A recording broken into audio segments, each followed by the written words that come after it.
I stood in my childhood home wearing the black dress from my grandfather's funeral when my mother demanded the keys to my guest house. They handed me a massive catering bill and told me to get out completely unaware that Grandpa Jeremiah had just left me $25 million. I kept my mouth shut and walked away. A week later, I uncovered a secret about my parents that shattered everything I thought I knew about this family. Before I continue my story, let me know where you are watching from in the comments below. Hit like and subscribe if you have ever had to stand up to a toxic family member. Put your keys on the marble, Camille. Connor needs the guest house for his new golf simulator. I was standing in the sprawling kitchen of my family's estate in Cascade. It had barely been 3 hours since we lowered Grandpa Jeremiah into the ground. The scent of catered prime rib and expensive floral arrangements hung thick in the air, but the atmosphere in the room was entirely suffocating.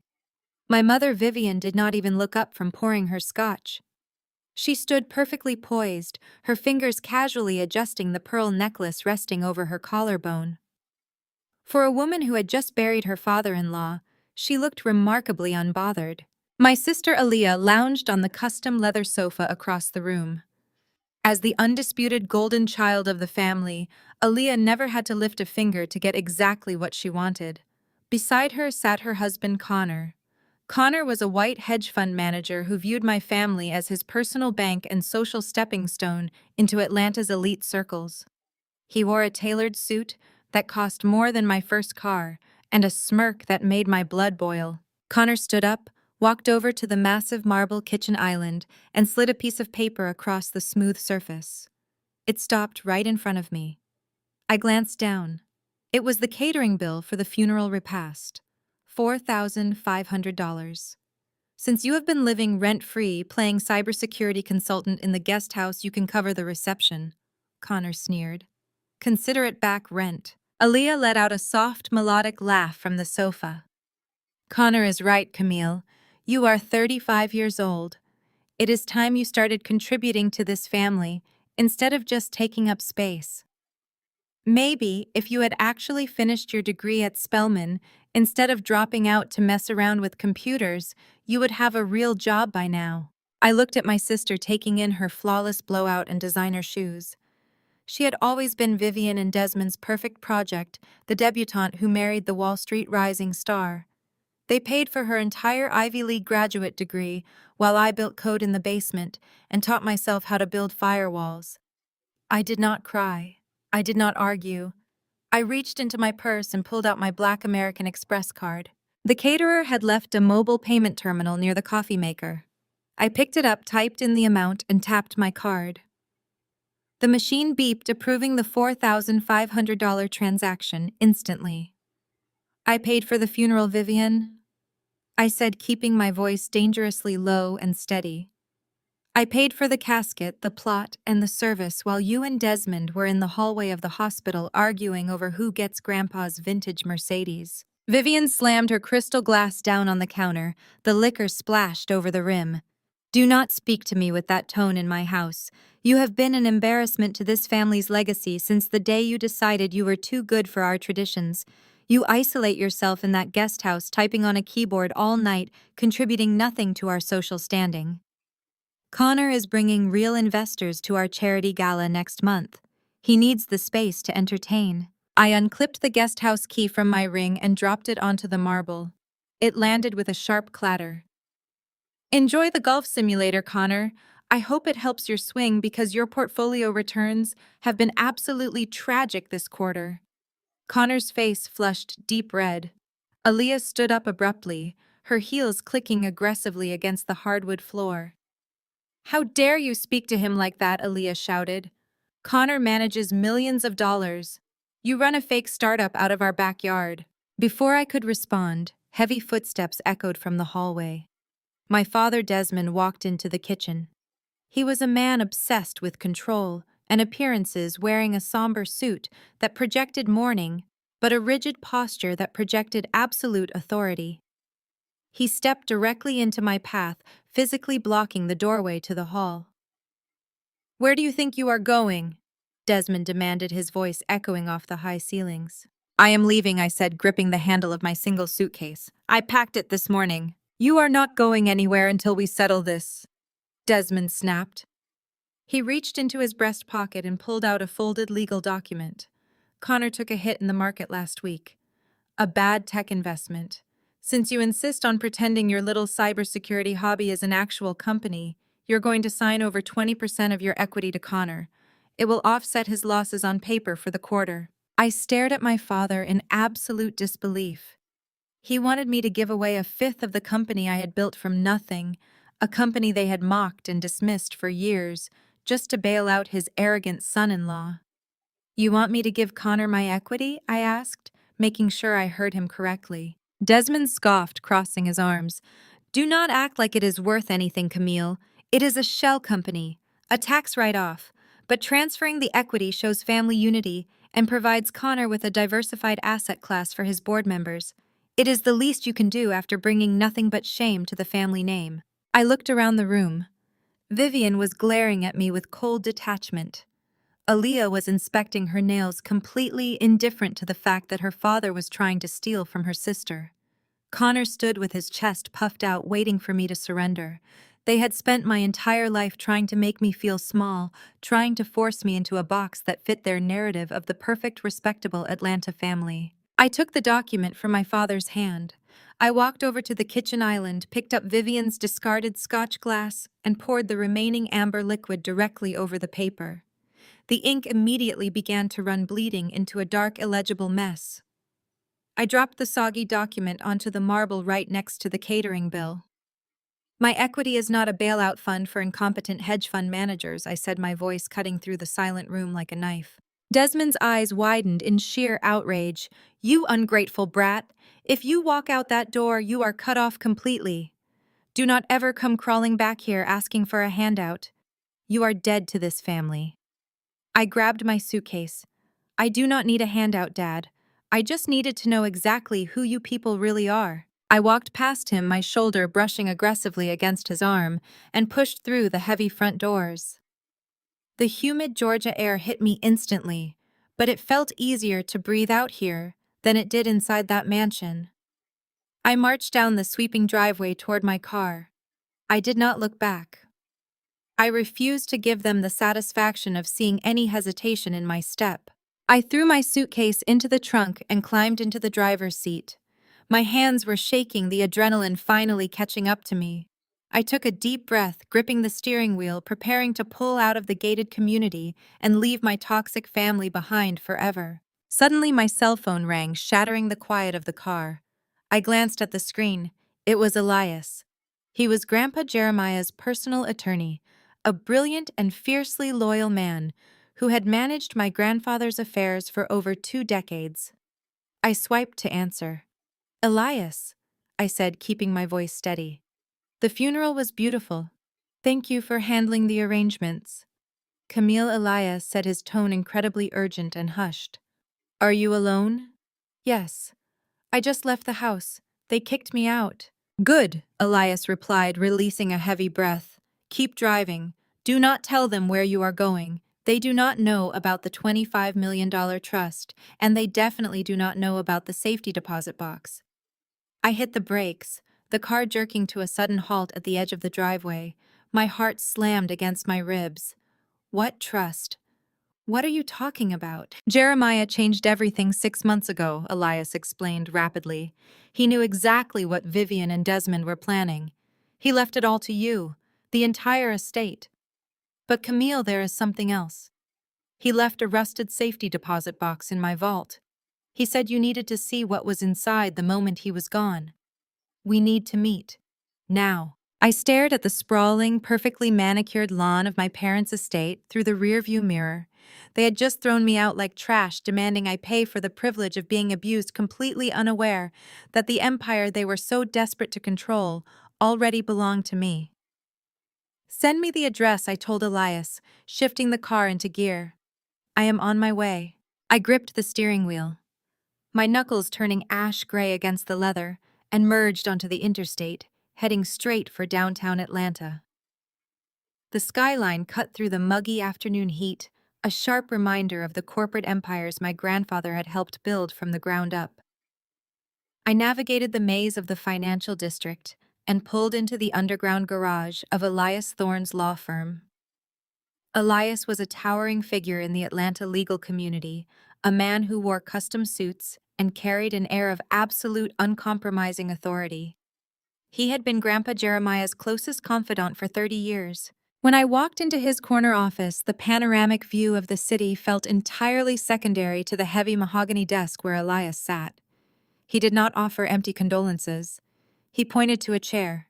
I sat down, the leather cool against the back of my legs. Jeremiah knew exactly what Vivian and Desmond were planning, Elias said, his deep voice filling the quiet room.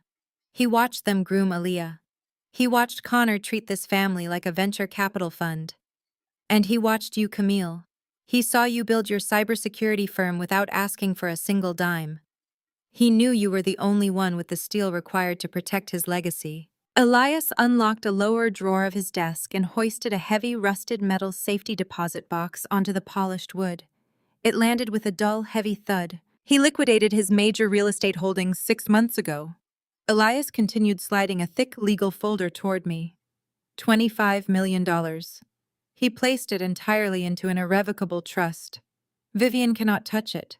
Desmond cannot touch it. Connor cannot use it to cover his miserable market shorts. You are the sole beneficiary and the sole trustee, effective immediately upon his death. I stared at the embossed lettering on the folder. $25 million.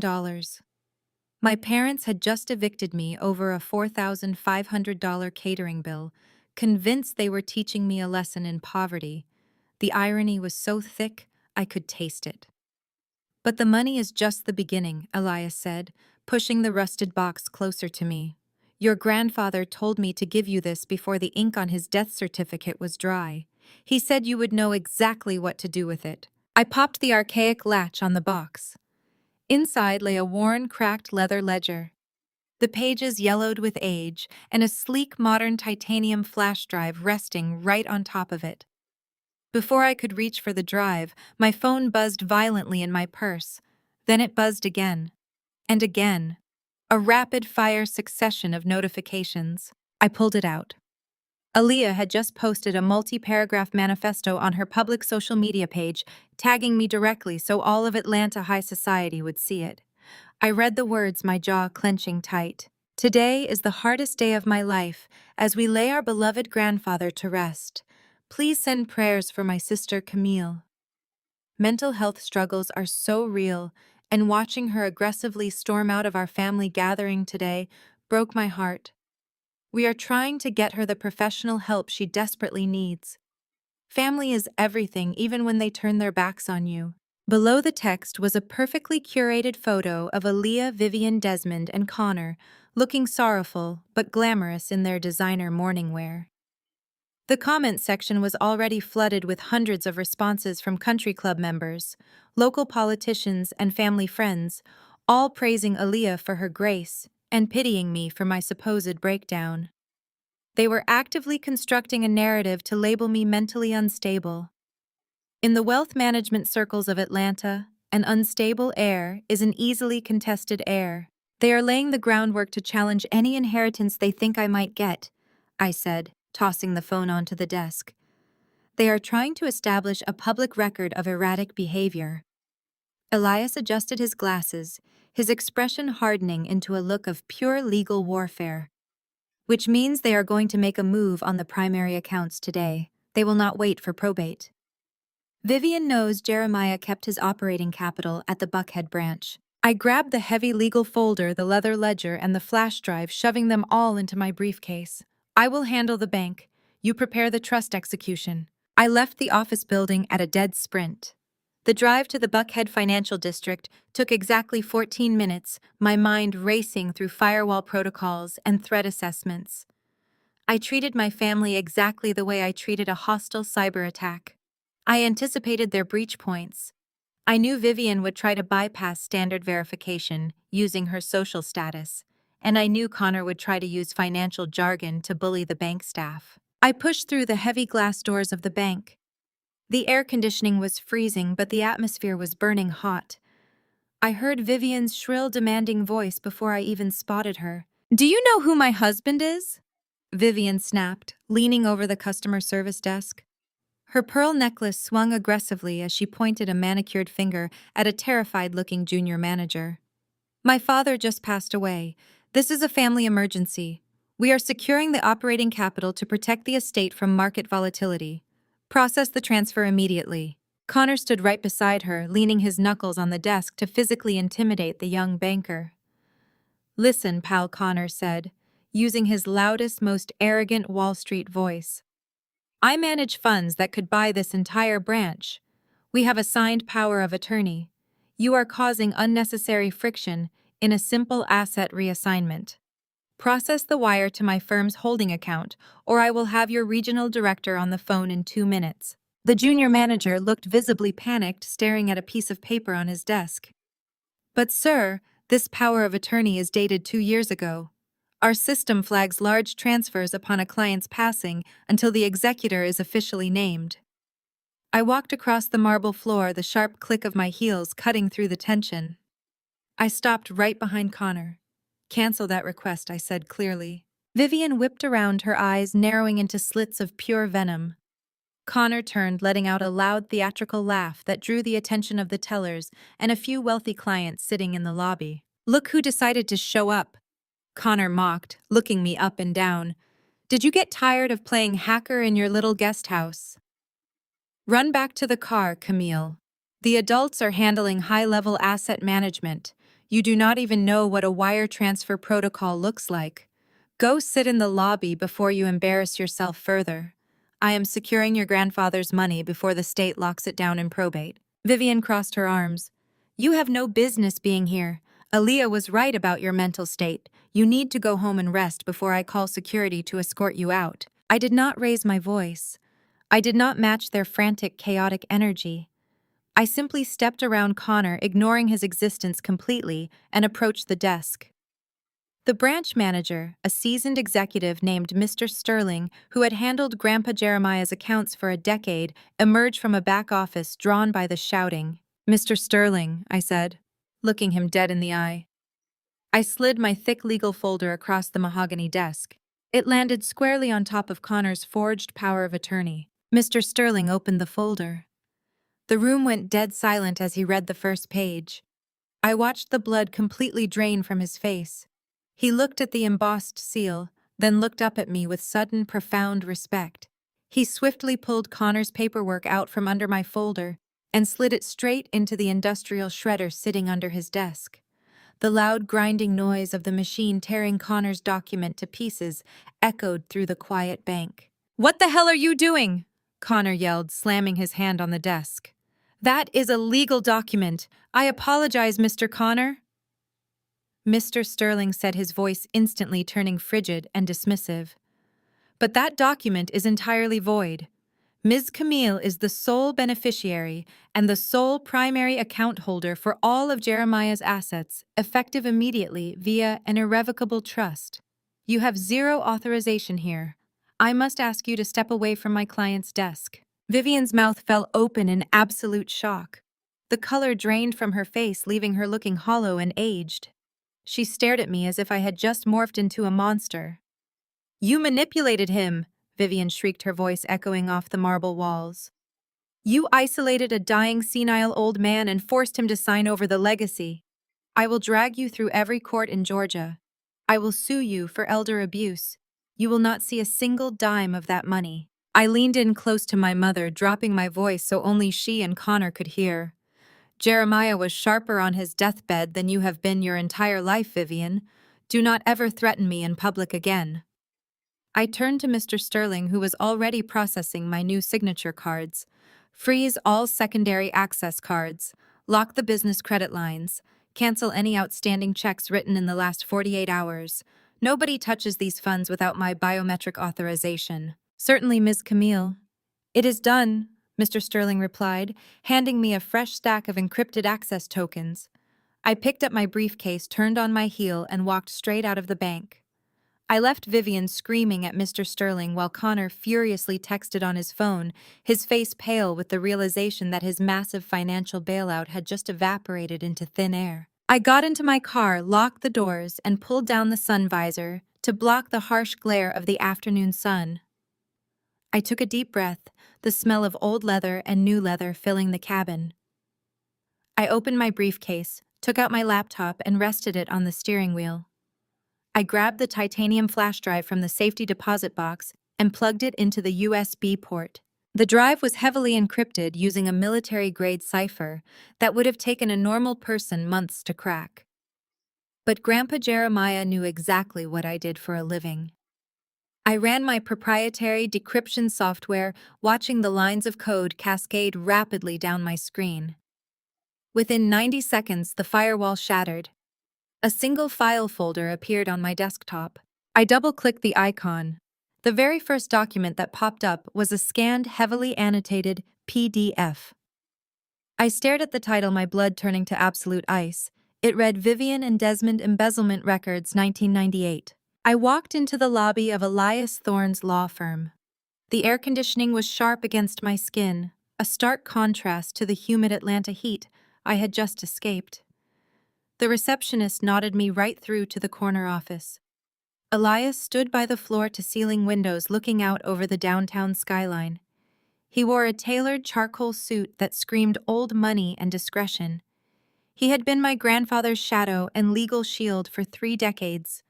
He turned when the heavy oak door clicked shut behind me. There were no pitying glances. Elias did not deal in pity. He dealt in power. "Sit down, Camille," he said, his voice a low, commanding baritone. I took the leather chair across from his massive desk, placing my purse on the floor. "I am sorry for your loss," he added softly. "Jeremiah was a great man, and he was the only one in your family who saw the sharks circling his legacy." I leaned forward, gripping the armrests. "What exactly did he do, Elias? What did you mean on the phone about a $25 million trust?" Elias walked over to a heavy wall safe, spun the combination dial, and pulled out a thick sealed document binder. He laid it flat on the desk between us. "For the last 5 years, your mother and father have been trying to force your grandfather into a conservatorship," Elias explained, resting his hands on the binder. "Vivian brought 3 different doctors to his estate, trying to get him diagnosed with dementia. She wanted him declared legally incompetent so she could seize total control of his assets and funnel them straight into Connor's failing hedge fund." My stomach dropped. I knew they were greedy, but attempting to strip a brilliant man of his legal rights just to fund Connor's reckless gambling was a new level of depravity. But Jeremiah outsmarted them. Elias continued, a fierce pride in his eyes. He liquidated his major real estate holdings, sold his commercial properties in Buckhead, and consolidated his entire fortune. $25 million in liquid capital and secured bonds. And he placed every single cent into an ironclad, irrevocable trust. He tapped the binder. "Your parents cannot touch a dime. Your sister cannot touch a dime. Connor cannot even look at the account numbers. You, Camille, are the sole beneficiary and the sole trustee effective the exact minute of his passing." I sat frozen. The numbers echoed in my head. $25 million. Just an hour ago, my family had tried to humiliate me over a $4,500 catering bill. They had mocked my cybersecurity startup. They had kicked me out of the guest house to make room for a golf simulator. They treated me like a parasite, a charity case they barely tolerated. All the while, the patriarch of the family had recognized my true worth. He knew I was the only one who had never asked him for a handout, the only one who actually worked, the only one who loved him for who he was, not what he could buy. "Why did he not tell me?" I asked, my voice cracking slightly despite my best efforts to stay cold. "Because if you knew, you would have tried to protect him," Elias said gently. "And Vivian would have destroyed you in the process. He needed them to think they were winning. He needed them complacent. But he also knew that the moment he died, they would come for you. They would try to strip you of whatever little you had left. That is why he prepared this." Elias walked back to the safe. He reached deep inside and pulled out a heavy rusted metal safety deposit box. It looked entirely out of place in this pristine high-tech office. He set it on the desk and handed me a small brass key. "He instructed me to give you this immediately," Elias said. "He said you would understand exactly what to do with the contents." I took the cold brass key, my fingers trembling just slightly, and slid it into the lock. It turned with a harsh click. I lifted the heavy metal lid. Inside, resting on the velvet bottom, was a cracked, worn leather ledger. The pages were yellowed and thick with handwritten notes. Lying right on top of the ledger was a sleek, modern titanium flash drive. The contrast between the ancient book and the high-tech drive was striking. I picked up the flash drive, feeling the cool metal against my palm. "What is on this?" I asked. "I do not know," Elias replied, shaking his head. "Jeremiah encrypted it himself. He specifically said his brilliant granddaughter would be the only one capable of breaking the firewall. He called it his insurance policy. He said the money would secure your future, but the contents of this box would secure your freedom." Before I could open the ledger to inspect the handwritten pages, my phone vibrated violently against the desk. Then it vibrated again. A relentless, rapid-fire buzzing that signaled a flood of notifications. I picked it up, swiping the screen. My heart slammed against my ribs. Aaliyah had just made a public post on her social media page. She had tagged me directly, ensuring that her 500,000 followers and every influential member of Atlanta's high society would see it immediately. I read the words, feeling a surge of pure, unfiltered rage burning through my veins. "Today is the hardest day of my life as we lay our beloved grandfather to rest," the post began. "Please send prayers for my sister Camille. Mental health struggles are so real and devastating. Watching her aggressively storm out of our family mourning gathering today, completely detached from reality, broke my heart. We are trying to get her the professional psychiatric help she desperately needs right now. Family is everything, even when they turn their backs on you and lose their grip on sanity." Below the text was a perfectly curated, high-resolution photograph. It showed Aaliyah, Vivian Desmond, and Connor standing together in the foyer of the estate, wearing their designer black mourning clothes. They looked somber, united, and perfectly respectable. The comment section was already a war zone. Hundreds of replies were pouring in from country club members, local politicians, and wealthy investors. They were all praising Aaliyah for her incredible grace under pressure. They were offering prayers for my supposed tragic breakdown. They were actively mourning my sanity in public. I stared at the screen, analyzing the strategy behind her words. This was not just a petty sisterly jab. Aaliyah was not smart enough to craft something this legally calculated. Connor and Vivian were behind this. In the wealth management circles of Atlanta, reputation is currency. But in the legal world, public perception of mental instability is a weapon. "They are laying the groundwork," I said aloud, my voice terrifyingly calm as I tossed the phone back onto the desk. "They are trying to establish a public documented record of erratic behavior and mental instability." Elias leaned forward, his eyes narrowing as he quickly read the post from his own tablet. "If they can convince a judge that you are mentally unfit, they can contest any will or trust that surfaces." He stated, his legal mind immediately seeing the battlefield. "They want to force a conservatorship on you, just like they tried to do to Jeremiah. They want to control the narrative so that if you suddenly inherit millions, they can step in as your legal guardians and take it all." I grabbed the titanium flash drive and the heavy leather ledger, shoving them both into my briefcase. The sadness I had felt over my grandfather's passing was instantly replaced by a cold, calculating determination. My family did not just want to evict me. They wanted to erase my autonomy. They wanted to steal my brilliant mind and label it defective so they could drain my assets. I zipped the briefcase shut. "Where would they go first?" I asked Elias. "Where did Grandpa keep the immediate operating capital?" Elias stood up, adjusting his suit jacket. "The Buckhead branch.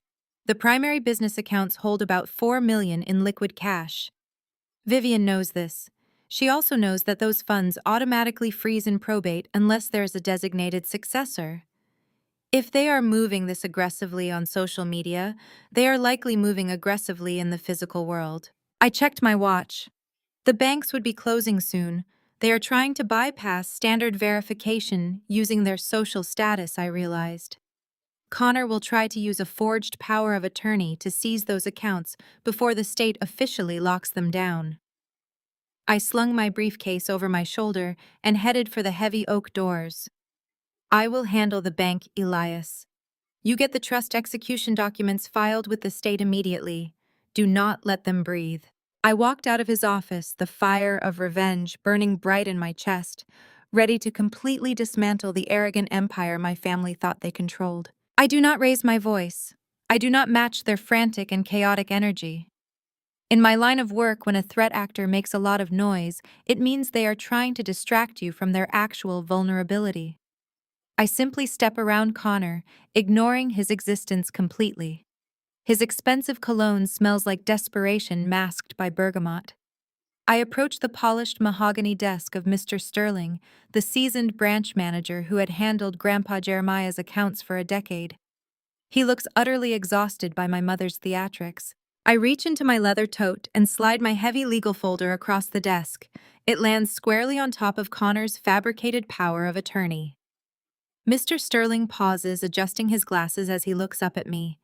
Cancel that transfer request, I state clearly. My voice carries just enough weight to bounce off the vaulted marble ceiling of the bank lobby. Vivian whips around. Her eyes narrow into slits of pure venom, taking in my plain black dress and practical flats. She leans over the desk, her face inches from mine. "What are you doing here, Camille?" Vivian hisses, her voice dripping with the condescension she usually reserves for the hired help at her country club events. "We are handling family business.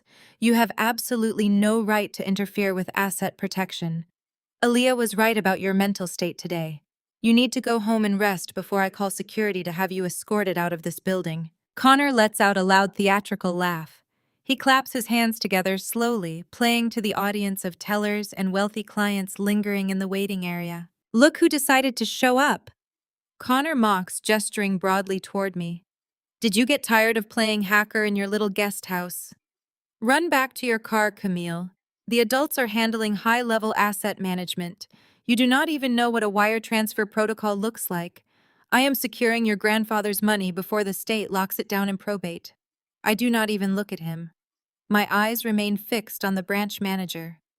"Read the documents, Mr. Sterling." Mr. Sterling opens the heavy cover of my folder. The room goes dead silent. I watch the blood completely drain from his face as his eyes scan the first page, then the second. He looks at the embossed seal of Elias Thorne's law firm. He reads the bold print detailing the irrevocable trust. Then he looks up at me with sudden, profound respect. The dynamic shifts instantly. He swiftly pulls Connor's paperwork out from under my folder. Without a single word of hesitation, Mr. Sterling slides the forged power of attorney straight into the industrial shredder sitting under his desk.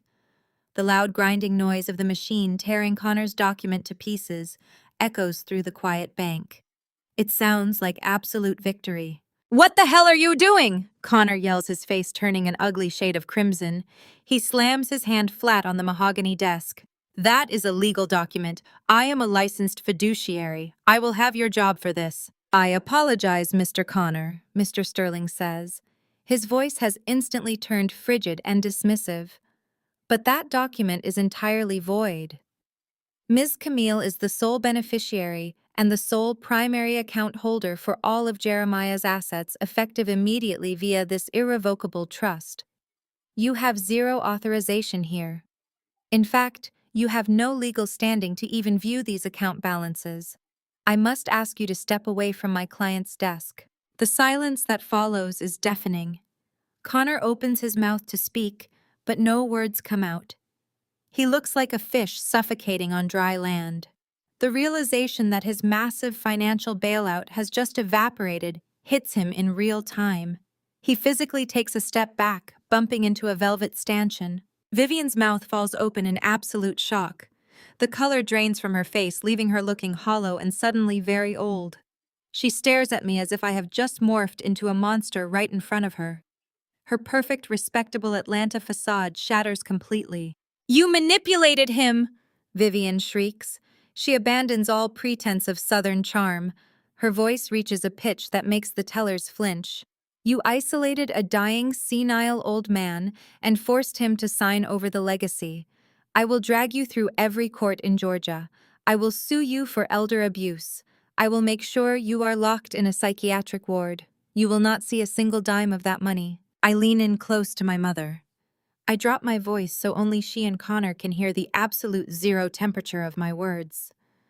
Jeremiah was sharper on his deathbed than you have been your entire life, Vivian. I state. He knew exactly what you were trying to do with his money to cover for your fraudulent son-in-law. Do not ever threaten me in public again. If you try to challenge my sanity in court, I will expose every single skeleton you have buried under your designer rugs. I turn back to Mr. Sterling, who is already typing rapidly on his keyboard, processing my new signature cards. Freeze all secondary access cards immediately. I instruct him, shifting into pure operational mode. Lock down all business credit lines. Cancel any outstanding checks written in the last 48 hours. Nobody touches these funds without my biometric authorization. Put a dual authentication requirement on every single outward transfer. Certainly, Miss Camille. It is done, Mr. Sterling replies. He hands me a fresh stack of encrypted access tokens and a thick envelope containing the new account summaries. I place the items into my leather tote. I pick up my briefcase, turn on my heel, and walk straight out of the bank. I leave Vivian screaming at Mr. Sterling while Connor furiously texts on his phone, his hands shaking so badly he drops his device on the marble floor. I do not stay to watch them scramble. I have already neutralized the immediate threat. I walk out into the blistering heat and get into my car. I lock the doors and pull down the sun visor to block the harsh glare. The adrenaline is pumping through my system, making my fingertips tingle, but my mind is razor sharp. I open my briefcase, pull out my laptop, and rest it across the steering wheel. I grab the sleek titanium flash drive I retrieved from Grandpa Jeremiah's safety deposit box. I plug the drive into the USB port.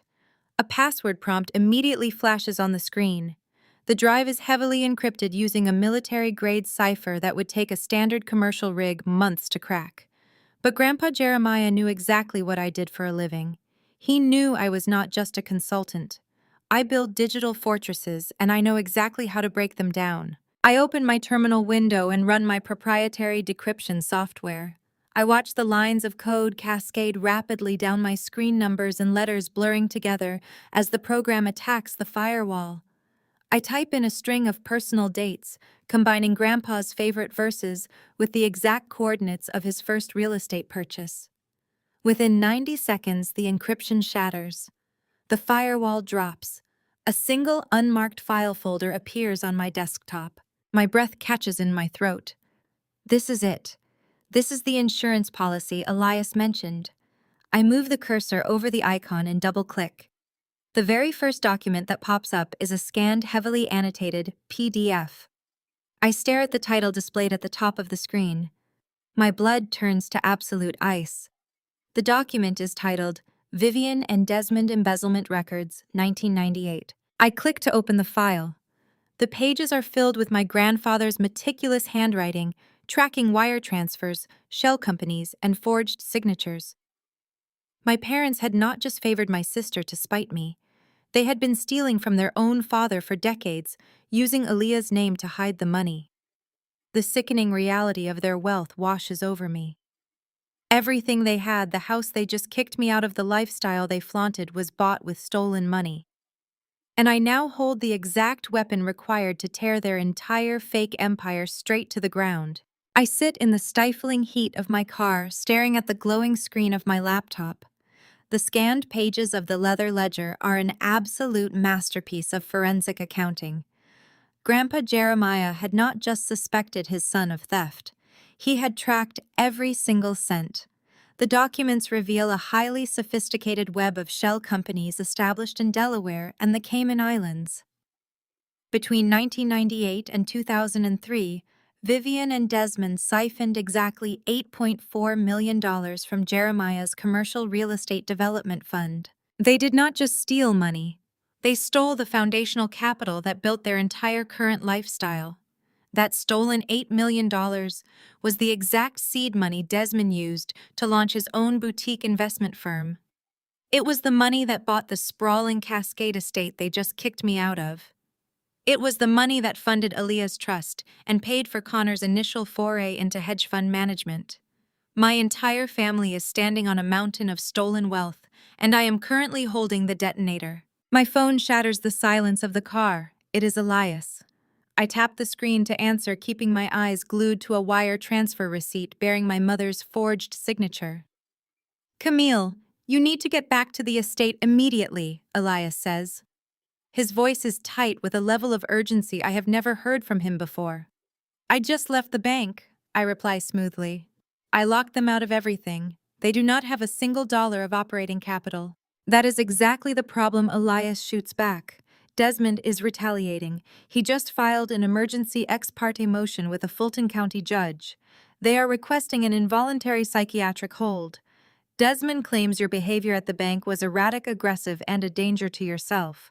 He has hired Dr. Vance, a high society psychiatrist known for signing off on whatever his wealthy clients demand. They are sitting in the living room of the Cascade estate right now. If you do not walk through those front doors and prove your competence within the hour, they will tell the judge you are a flight risk. The court will grant the temporary conservatorship by default. A cold smile spreads across my face. They really think they can trap me in my own mind. Elias, I say, my tone dropping to a dead calm. Call the police. Have a squad car meet you at the estate in exactly 45 minutes. Bring a notary. I do not wait for his response.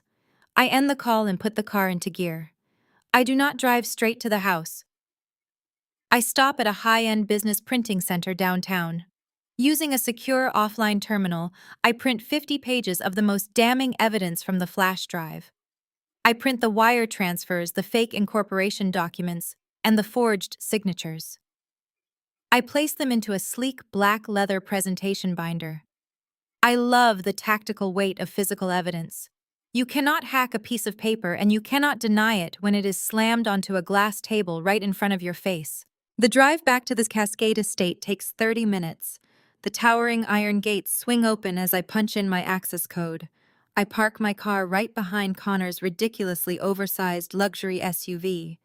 I grab the black leather binder, step out into the humid air, and walk up the sweeping stone steps to the front door. I push the heavy double doors open. The central air conditioning hits me instantly, carrying the scent of Vivian's expensive floral arrangements and the lingering smell of catered funeral food. I walk straight into the sunken living room. The entire family is waiting. Vivian is sitting on the edge of the velvet sofa, dabbing at her dry eyes with a silk handkerchief. Desmond stands by the marble fireplace, trying to project an aura of paternal concern. Connor is leaning against the wall, a smug, victorious smirk playing on his lips. Aaliyah is holding her phone up, the red recording light blinking steadily as she captures my entrance for her social media audience. Sitting in the center armchair is a man in a tailored gray suit with a clipboard resting on his knee. He has slicked back hair and a sympathetic smile that looks entirely practiced. This must be Dr. Vance. Camille, sweetheart. Desmond says, his voice dripping with fake syrupy concern. We are so glad you came home. We are all so worried about you. I do not stop walking until I am standing in the exact center of the room. I look directly at the psychiatrist. You must be Dr. Vance, I say, my voice ringing clear and steady. I am going to give you exactly one opportunity to pack up your briefcase, walk out the front door, and preserve your medical license. If you attempt to evaluate me or sign a fraudulent psychiatric hold on behalf of these criminals, I will personally see to it that you are investigated by the State Medical Board for ethical violations and conspiracy to commit fraud. Dr. Vance blinks, his professional smile faltering. He looks nervously at Desmond. Mr. Wilson assured me you were experiencing a severe manic episode. I am experiencing absolute clarity, I reply. I turn to face my father. Desmond drops the concerned parent act immediately. His face hardens into a mask of pure authoritarian rage. You embarrassed us at the bank, Camille? Desmond snarls, taking a step toward me. You manipulated a dying man into giving you control of assets you do not understand. You are sick. You need rest. You are going to sign a medical proxy giving me temporary control of your affairs so you can get the treatment you desperately need. Aaliyah steps forward, holding her phone closer to my face. See, Aaliyah says softly, narrating for her followers. She is completely delusional. She thinks everyone is out to get her.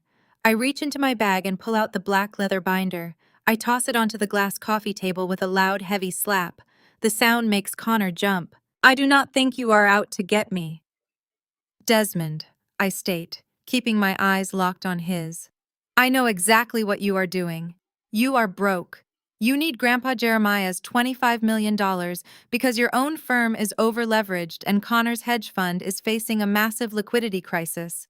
You tried to force Jeremiah into a conservatorship to steal his money, and when that failed, you decided to try the exact same tactic on me. Connor pushes off the wall, his face turning an ugly shade of red.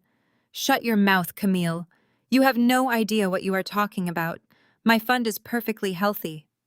I slowly open the black binder. I flip past the first few pages and pull out a printed spreadsheet. Is it, I ask, holding the paper up? Because according to these routing numbers, your fund has been borrowing heavily against Desmond's primary equity lines for the past 8 months. If Desmond's firm goes under, your fund collapses by Friday. You are all drowning in debt. Vivian stands up, her hands shaking with fury. Stop talking nonsense. We built this family empire from scratch. We do not need a single penny from you. I turn a page in the binder. I pull out the scanned document titled 1998. I hold it out toward my mother. Her eyes scan the bold handwriting at the top of the page. I watch the remaining color drain from her face. Her jaw drops and a small, strangled gasp escapes her throat. You built nothing from scratch, Vivian, I say, my voice dropping to a lethal whisper.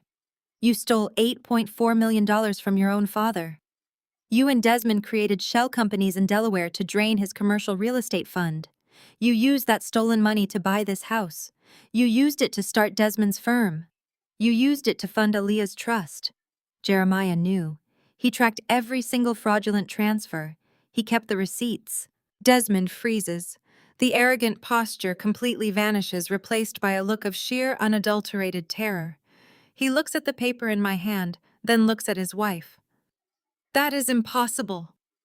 Desmond stammers, his voice barely a croak. I have 50 pages of wire fraud, embezzlement, and forged signatures right here in this binder, I announced to the room. I have the original titanium flash drive secured in a biometric vault.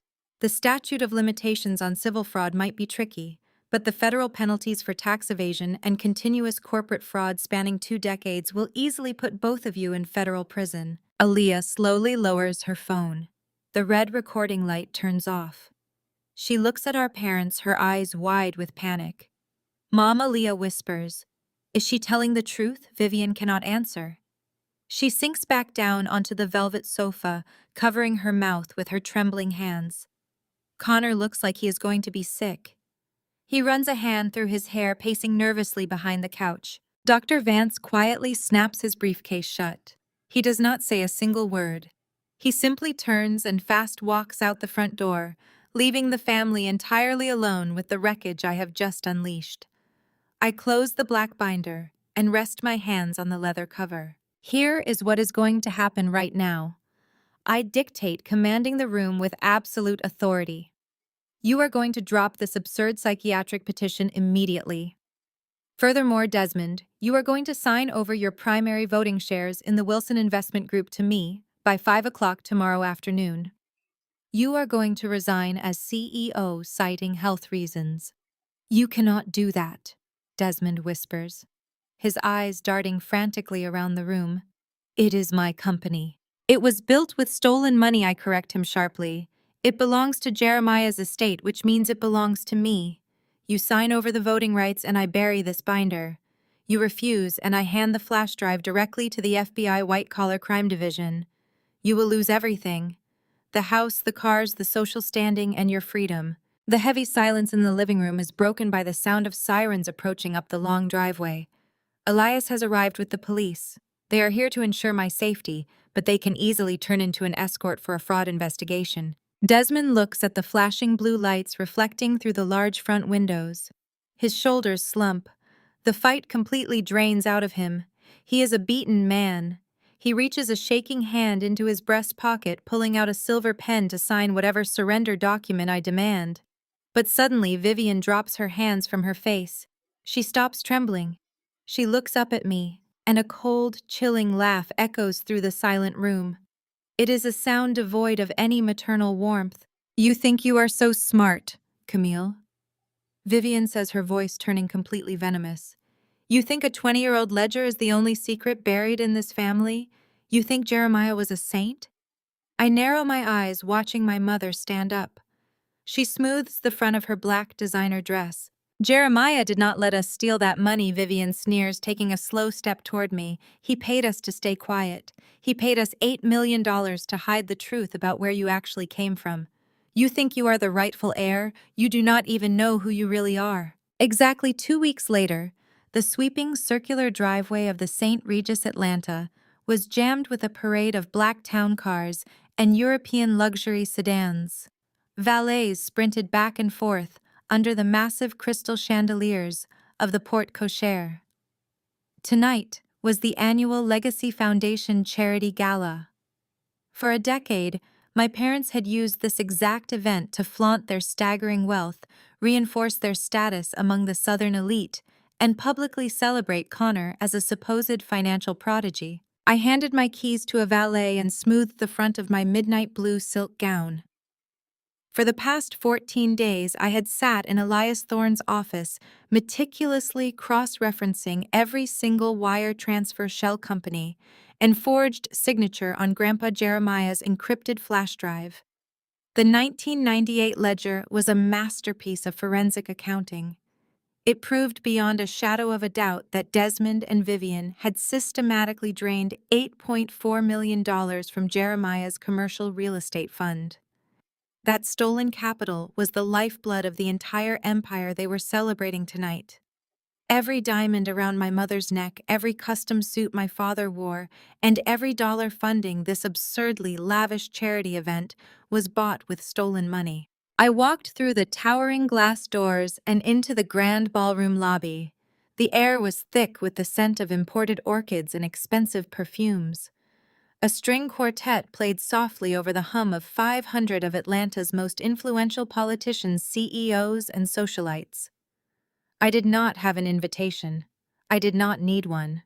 I bypassed the registration desk and walked directly toward the entrance of the main ballroom. I had barely taken 10 steps before a manicured hand clamped down hard on my upper arm. His fingernails dug into my skin like talons. What in the name of God are you doing here? I turned to face my mother.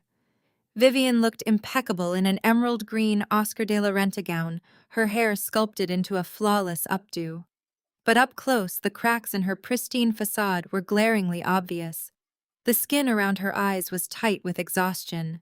The frozen accounts had clearly taken a toll. Attending the family gala, Vivian, I said smoothly, stepping out of her grip. It is a public charity event. I am feeling very charitable tonight. Vivian's face flushed a deep, mottled red. Her chest heaved as she leaned in close, keeping her voice to a harsh, venomous whisper so the society reporters hovering near the step and repeat banner would not notice. You have absolutely no right to show your face here after what you did to us at the bank, Vivian hissed. You humiliated your father. You froze the operating accounts. You are systematically trying to destroy this family. Turn around right now and walk out those doors before I have security throw you onto the pavement. I smiled. It was a cold, practiced smile. Call security. I challenged her.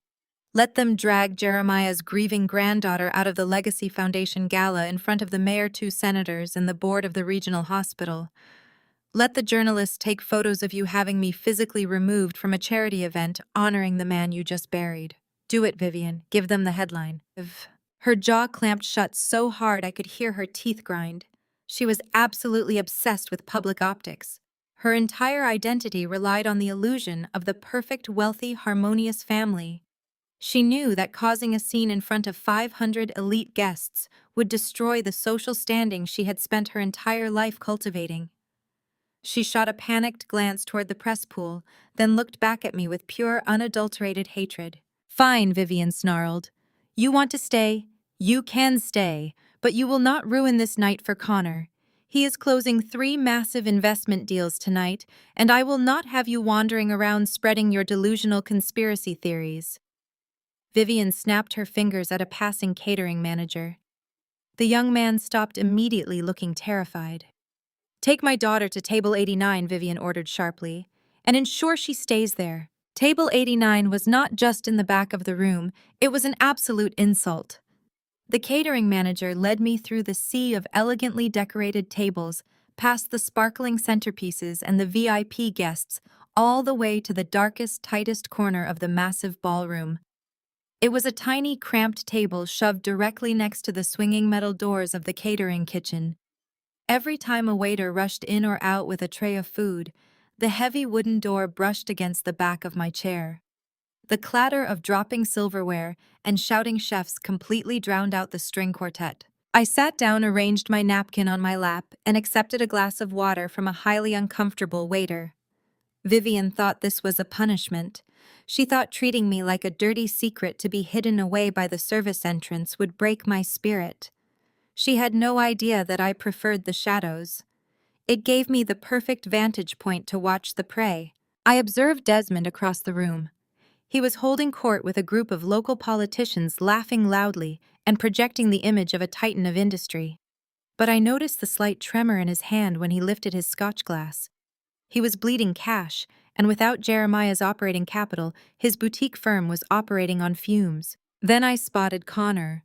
He was moving frantically from table to table, cornering wealthy investors and speaking with rapid, desperate hand gestures.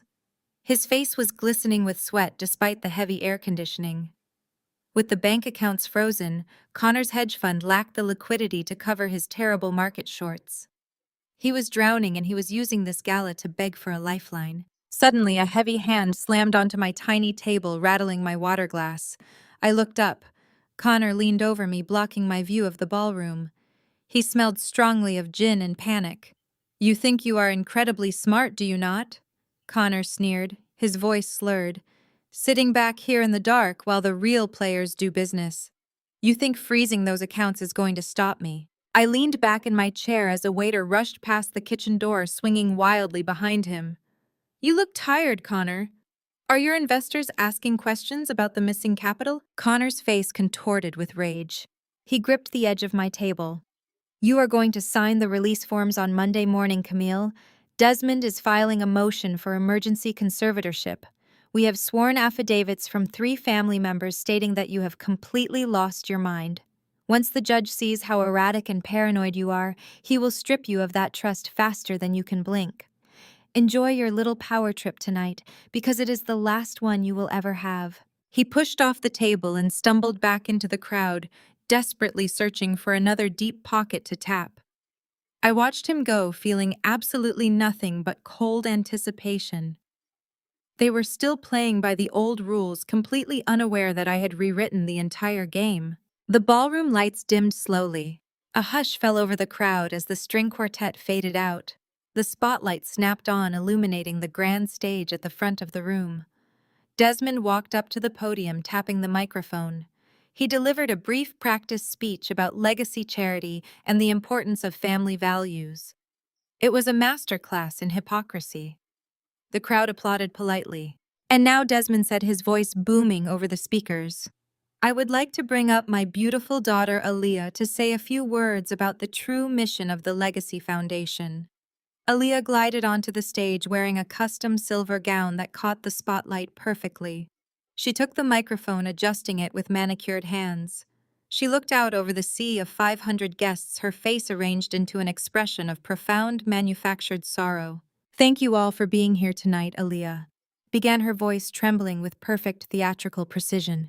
"The Legacy Foundation has always been about lifting up those who cannot lift themselves. It is about providing resources for the vulnerable, the broken, and the lost." She paused, taking a deep, shaky breath.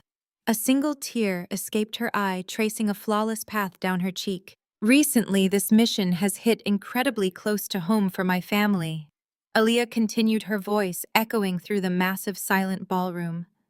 "We have learned firsthand how devastating it is to watch someone you love lose their way. How heartbreaking it is to watch a family member battle severe mental instability, to become aggressive, paranoid, and completely disconnected from reality." A low murmur rippled through the crowd. I sat perfectly still at my tiny table by the kitchen doors, my eyes locked on my sister. It takes incredible courage to ask for help, Aaliyah said, gripping the microphone stand. But it takes even more courage for a family to step in and make the hard choices to protect someone from themselves. We are facing that dark reality right now. We are dealing with a tragedy that goes beyond financial support. It requires profound medical and psychiatric intervention. Aaliyah raised her hand and pointed directly across the massive ballroom.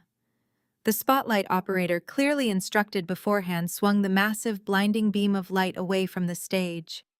The bright white circle swept over the crowd and landed squarely on me, sitting alone in the dark corner by the kitchen doors. 500 heads turned simultaneously.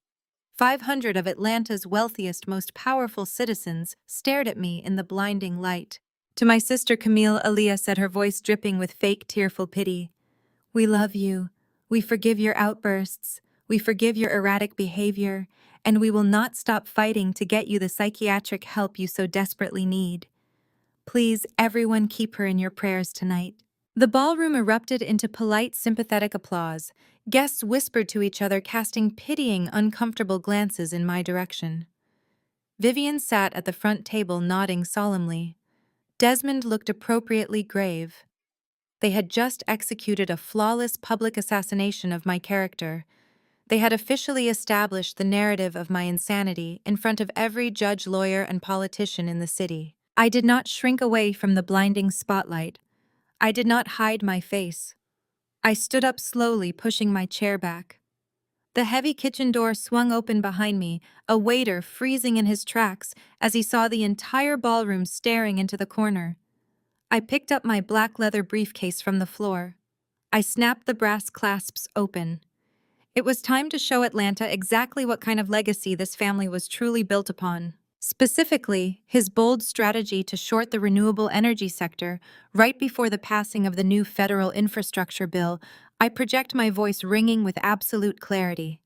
It takes a breathtaking level of arrogance to drain 70% of a fund's liquidity in a single quarter. I watch Connor's face cycle rapidly from smug superiority to sheer, unadulterated terror. The wealthy investors in the room shift uncomfortably in their seats. I can see prominent board members reaching for their phones under the tables. Connor is not a financial prodigy, I continue, commanding the room. He is a liability. For the past 8 months, he has been quietly borrowing against the Wilson Investment Group's primary equity lines just to meet his margin calls. He is using your money, the money you trusted to this family, to cover his gambling debts. Connor lunges toward the stage. Security guards hesitate, unsure of who they are supposed to be protecting. "Cut her microphone!" Desmond bellows from the front. VIP table, his face a mask of pure panic.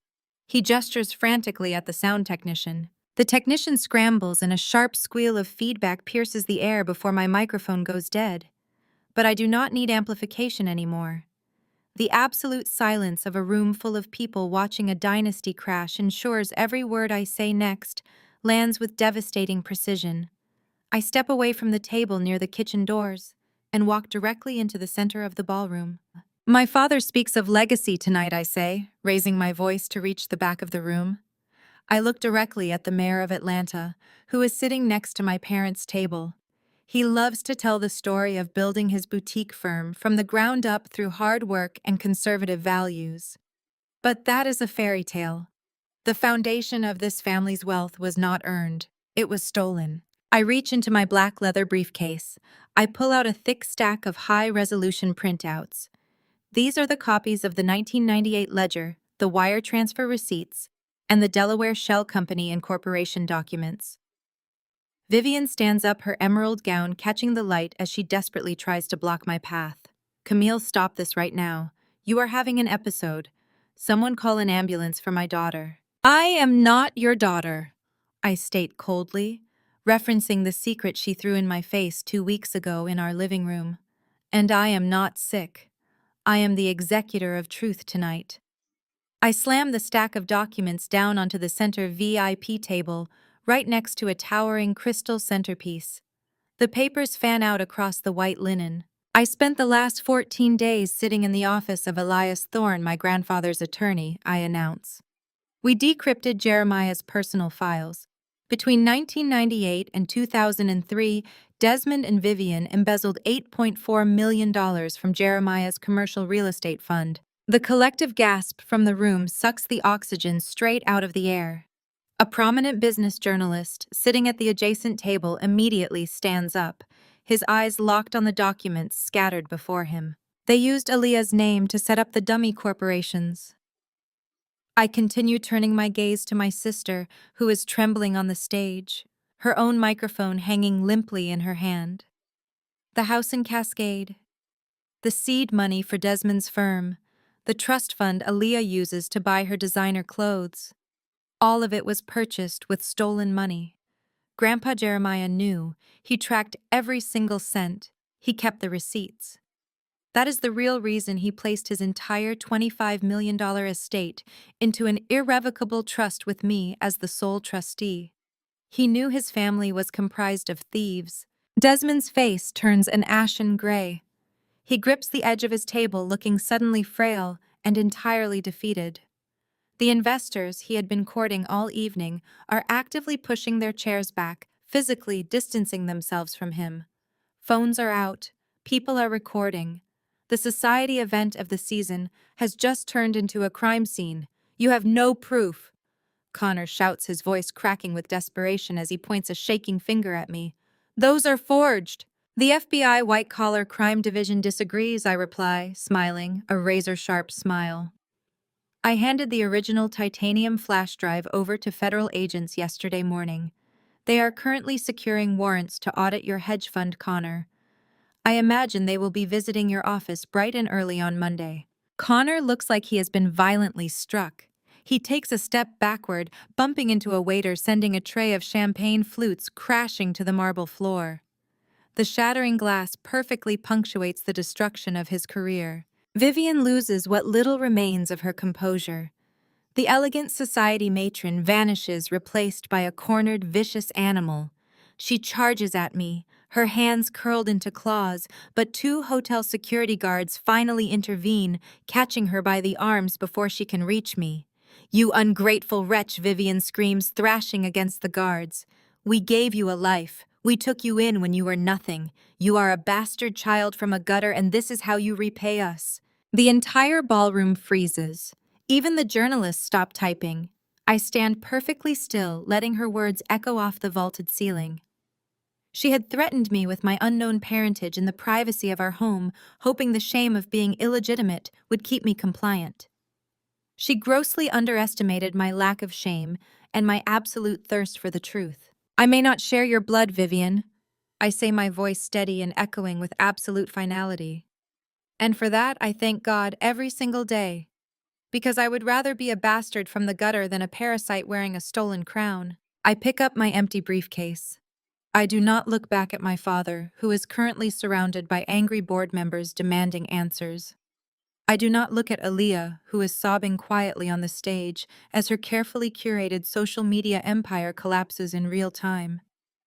And I do not look at Connor, who is already sprinting for the exit, likely trying to figure out which non-extradition country he can flee to before Monday morning. I walk slowly and deliberately down the center aisle of the ballroom. The crowd parts for me like the Red Sea. Wealthy socialites pull their silk skirts out of my way. Powerful men avert their eyes. I entered this room as the family's scapegoat, the supposed mentally unstable outcast assigned to a tiny table by the kitchen doors. I exit as the undeniable architect of their ruin. I push through the heavy glass doors of the hotel and step out into the warm, humid Atlanta night. The valet rushes forward to retrieve my car, treating me with a newfound terrified respect.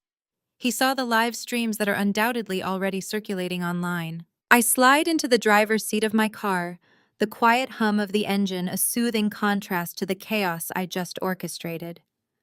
I pull out of the circular driveway and merge onto Peachtree Road. I have successfully amputated the toxic infection that was my adoptive family. I have secured my grandfather's legacy. But as I drive through the city lights, my mind latches onto Vivian's final screaming insult. She said they took me in when I was nothing. She said Jeremiah paid them to keep the secret. I reach over to the passenger seat and open my briefcase. I pull out a secondary smaller flash drive that Elias had given me just hours before the gala. He had found it locked inside a hidden compartment within Jeremiah's desk at the estate. He told me this was for you, Elias had said, handing it over with a solemn expression. He said it contains the truth about the night you were brought to this family. I stop at a red light. I plug the drive into my car's media interface. A single audio file pops up on the dashboard screen. I take a deep breath and press play. The heavy silence in the ballroom is absolute. 500 pairs of eyes bounce between my face and Connor's sweat-slicked forehead. The polite, pitying whispers that had filled the space just moments ago have vanished, replaced by a suffocating electric anticipation. I hold the microphone with a relaxed, steady grip. The audio feedback has completely cleared, leaving my voice ringing with razor-sharp precision across the crystal chandeliers and the white linen tables. It takes real bravery to host a charity gala when your hedge fund is secretly under federal investigation for wire fraud, I announce. The words hit the room like a physical shockwave. A collective gasp erupts from the crowd, a sharp intake of breath from hundreds of Atlanta's most elite investors, politicians, and socialites. The clinking of silverware stops entirely. The perfectly curated illusion of the Legacy Foundation shatters into a million jagged pieces. Connor physically recoils as if I have struck him across the face. He opens his mouth to speak, but only a dry, breathless wheeze escapes. His charismatic Wall Street armor dissolves instantly, leaving behind nothing but a terrified, cornered fraud. I do not give him a single second to recover. I lower the microphone, place it gently onto the nearest table, and pick up my black leather briefcase. I walk with measured, deliberate steps straight toward the center VIP table where my parents are sitting. The crowd parts for me, pulling their silk gowns and tailored tuxedo jackets out of my path. I reach into my briefcase and pull out a thick, bound stack of documents. These are not just spreadsheets. These are the sealed public indictments, bank transfer logs, and the federal subpoenas my cybersecurity team uncovered during a deep dive into Connor's offshore routing numbers. I lift the heavy stack of paper and drop it dead in the center of their VIP table. It lands with a heavy, satisfying thud right next to Vivian's untouched glass of champagne. The evidence is all there, I state, looking directly at the prominent venture capitalists seated at the adjacent tables. Page 4 details the misappropriation of client assets to cover aggressive failing margin calls. Page 12 outlines the federal wire fraud investigation that was initiated 72 hours ago. I highly suggest you read it before you write this family another check. Chaos erupts instantly. It is a spectacular, visceral chain reaction. A billionaire tech developer sitting to my left lunges forward, snatching the top copy of the indictment off the table. He scans the federal header, his eyes widening in horror as he reads the list of frozen routing numbers. "My God," the developer shouts, his voice carrying over the rising panic in the room. He looks directly at Connor. "You told me those funds were locked in high-yield municipal bonds. You transferred my capital into a shell account." That is the match that ignites the powder keg. The ballroom devolves into a riot of high society panic. Investors abandon their expensive dinners and swarm the center table. Men in tuxedos are shouting, pointing fingers, and demanding immediate access to their portfolios. They corner Connor against the edge of the stage. He holds his hands up defensively, stammering out incoherent excuses, his face pale and dripping with nervous sweat. He is completely trapped, surrounded by furious millionaires who suddenly realize their fortunes have been gambled away by a man they thought was a prodigy. Aaliyah drops her face into her hands, sobbing uncontrollably. The glamorous, sympathetic persona she had projected moments ago is entirely gone. Her phone lies abandoned on the plush carpet, the screen cracked. Vivian sits frozen in her chair, her emerald green gown looking like a cheap costume as she stares at the indictments. Her mouth opens and closes, but the master manipulator has finally run out of lies to tell. The public ruin she feared more than death is unfolding live in real time, right in front of her eyes. I stand back, watching the empire burn. I feel no remorse. I feel only the clean, sharp edge of justice taking its natural course. Suddenly, a massive hand clamps down violently on my upper arm. The grip is bruising, digging deep into my skin. I am forcefully yanked backward, nearly losing my footing on the carpet. I spin around to face Desmond. My father's face is contorted into a mask of pure, unhinged rage.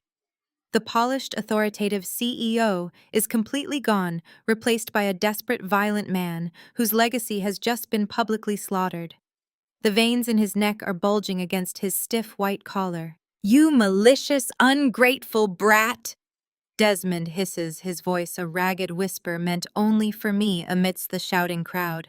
He shakes my arm, trying to physically intimidate me, trying to force me to shrink back into the obedient, invisible daughter I used to be. "You have always been jealous of Aaliyah."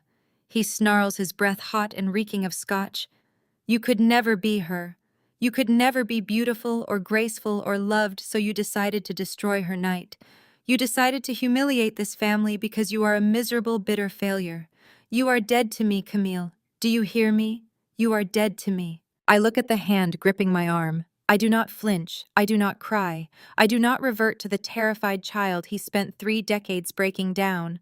I plant my feet firmly on the floor, engage my core, and violently yank my arm out of his grasp.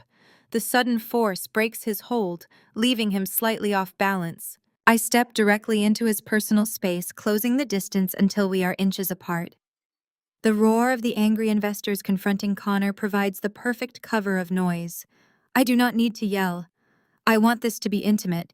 I want this to be surgical.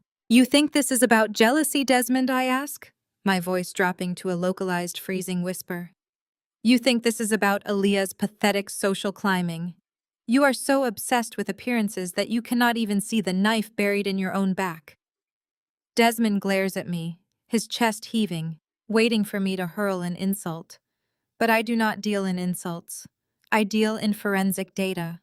I lean in closer, my eyes locking onto his. "Ask Vivian about the $3 million she stole from Grandpa's patent royalties in 1998, I whisper, delivering the words with slow, deliberate precision.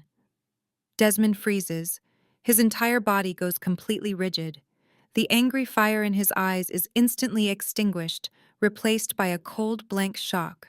"I know about the $8 million you two embezzled together from the real estate fund." I continue, keeping my voice terrifyingly calm. "I saw the shell companies in Delaware. I saw the joint signatures. But Grandpa Jeremiah kept a separate set of books for his tech patents. And Vivian kept a separate set of offshore accounts in the Cayman Islands. She siphoned $3 million in royalty payments right out from under Jeremiah's nose, and she hid every single cent of it from you." Desmond's breath catches in his throat. His jaw slacks. He did not know. The absolute terror and betrayal washing over his face confirms everything I suspected when I cross-referenced the files in Elias Thorne's office. Desmond thought he and Vivian were partners in crime. He thought they had built their stolen empire together. He had absolutely no idea that his own wife had been running a secondary embezzlement scheme, skimming millions off the top and hiding it from her own partner. "I have the receipts, Desmond," I state, twisting the blade. "I have the wire transfers, the hidden account numbers, and the forged authorization forms. She has been stealing from you just as much as she stole from Jeremiah." Desmond's face drops in sheer unadulterated terror. The realization hits him like a freight train. His entire marriage, his entire financial partnership is a lie, built on top of another lie. The money he thought he controlled is an illusion. The loyalty he demanded from his wife never existed. He slowly, mechanically turns his head to look at Vivian. Vivian is still sitting at the VIP table, looking shell-shocked by the destruction of Connor's hedge fund. But as she feels Desmond's gaze burning into the side of her head, she turns to look at him. She sees the expression on his face. She sees the way he is looking at her not as a husband, but as a victim who has just discovered the identity of his thief. Vivian's eyes widen in absolute paralyzing panic. She looks from Desmond to me, reading the cold satisfaction on my face. She knows instantly that I found the patent royalty files. She knows that her darkest, most heavily guarded secret has just been handed directly to the man she betrayed to keep it. I step back, creating physical distance between myself and the wreckage of my parents' marriage. "Enjoy your gala," I say, raising my voice just loud enough to cut through their mutual silent horror. "I hear federal prison has a terrible dress code." I turn around and walk away from the table. I do not look back as Desmond finally finds his voice screaming Vivian's name with a level of fury that makes the nearby investors stop and stare. I do not look back as the Legacy Foundation Charity Gala descends into a complete irredeemable catastrophe. I walk out through the heavy ballroom doors, the sound of my heels clicking against the marble floor, leaving the thieves to tear each other apart in the ruins of their own making. The quiet hum of my car engine provides a steady baseline as a burst of static crackles through the surround sound speakers.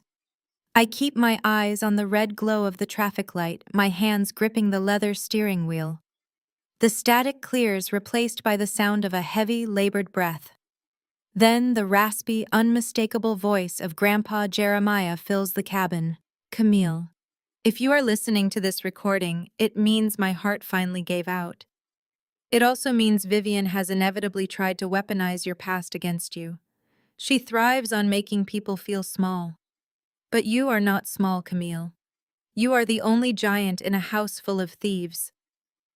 I pull over to the shoulder of the empty road, putting the car in park. I stare blindly at the streetlights hanging on his every word. Vivian has always despised you because of who you represent. Jeremiah's voice continues echoing with a fierce protective warmth. You are not some mistake dragged in from the street. You are the biological daughter of my eldest son, Marcus, my true heir. When Marcus and your mother died in that horrific accident 30 years ago, Vivian saw an opportunity. She knew I was paralyzed by grief. She threatened to tie up the custody courts for years, threatening to let you disappear into the foster system unless I handed over the commercial real estate fund and the deed to the Cascade estate. She held my own granddaughter for ransom. I paid her $8 million to keep you safe, to ensure you were raised under my roof where I could watch over you. You are my blood, Camille. You are my legacy. Never let that parasite tell you otherwise. The audio file clicks to a stop. A profound, absolute stillness settles over me. For 3 decades, Vivian had conditioned me to believe I was an unwanted burden, a charitable obligation they graciously tolerated. She had used my unknown origins as a psychological weapon to keep me quiet and compliant. But I was never the outsider. I was the rightful owner of the castle all along. I pull back onto the road, my foot pressing heavy on the accelerator. The final piece of the puzzle has snapped into place. 20 minutes later, I pull into the subterranean parking garage of the Sovereign, a soaring glass and steel high-rise in the absolute center of Buckhead. I bypass the main lobby and use my biometric scan to access the private elevator. Vivian thought kicking me out of the Cascade estate would leave me homeless and desperate. She had absolutely no idea that my cybersecurity firm generates 8 figures annually in federal contracts. 3 weeks ago, I purchased the top-floor penthouse in cash. I did not finance a single dime. The elevator doors slide open silently, revealing 4,000 square feet of polished concrete floors, floor-to-ceiling windows overlooking the glittering Atlanta skyline, and minimalist imported furniture. Elias Thorne is already here. He is standing at the massive 10-foot quartz kitchen island. Spread out across the white surface are hundreds of pages of printed documents, bank statements, and the original leather ledger. Did you detonate the gala? Elias asks, not looking up from a stack of routing numbers. I left it in ashes, I reply, dropping my keys onto the counter and placing the flash drive next to his laptop. Desmond knows about the $3 million Vivian stole from him. Connor is currently being hunted by his own investors. By tomorrow morning, the society pages will have a field day. Elias nods, pushing his gold-rimmed glasses up the bridge of his nose. He looks exhausted, but his eyes are burning with the thrill of the hunt. Then we need to finish this tonight. I pulled the archive files from the bank after you froze their access. When you look at the raw data, the sheer scale of Vivian's fraud is staggering. I pull up a stool next to him, opening my laptop and syncing the encrypted drive to his display. We dig into the numbers. The deeper we go, the more sickening the truth becomes. Vivian did not just extort Jeremiah for the initial $8 million. That was only the beginning of her parasitic drain on his life. Over the past 15 years, she had systematically forged my grandfather's signature on hundreds of checks, authorization forms, and wire transfers. She had drained his early, highly lucrative business accounts with absolute impunity. I pull up a split screen on the monitor. On the left is Jeremiah's authentic signature from a verified 1990 deed. On the right are dozens of checks written between 2010 and 2020. Look at the baseline slant on the letter J. I point out, tracing the digital ink with my finger. Vivian practiced this. She perfected his signature so flawlessly that the bank automated systems never flagged it. She bypassed the dual authentication by listing herself as the secondary verification contact on the accounts. What did she do with all of this liquid capital, Elias asks, sliding a stack of forged withdrawal slips toward me. It is millions of dollars in untraceable cash. I run a cross-reference search matching the exact dates of the fraudulent withdrawals to the timeline of my sister's life. The results populate on the screen in a cascading wall of damning evidence.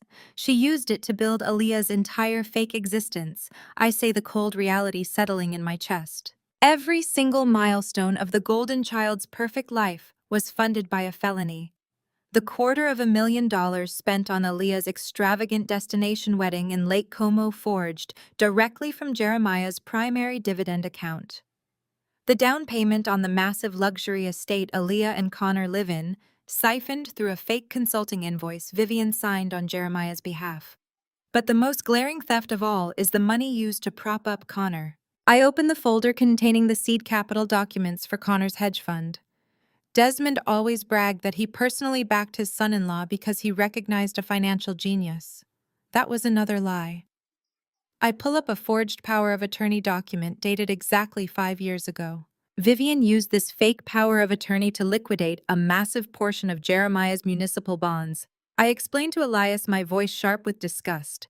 She handed Connor a staggering $5 million in stolen capital to launch his fund.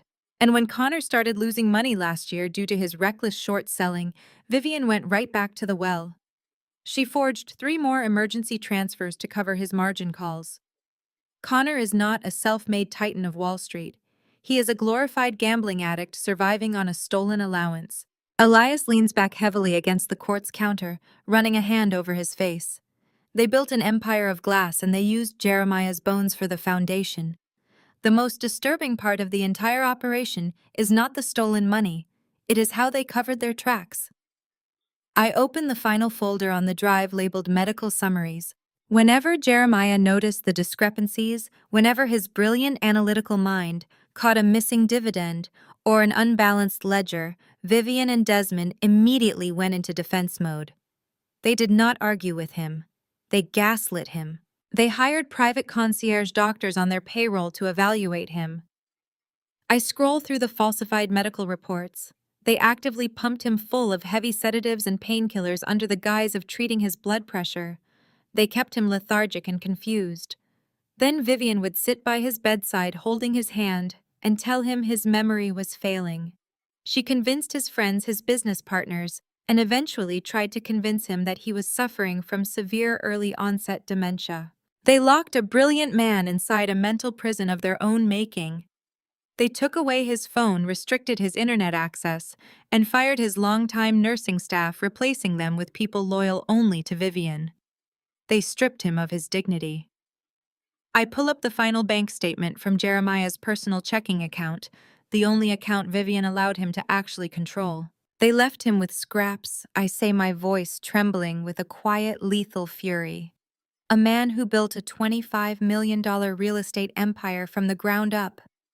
A man who funded their mansions, their luxury cars, and their charity galas. Vivian restricted his personal account to a weekly allowance of exactly $200. She told him the business was struggling and they had to tighten their belts.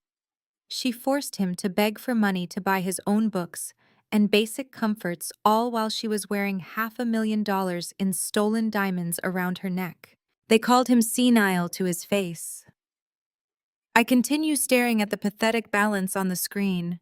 They humiliated him in his own home.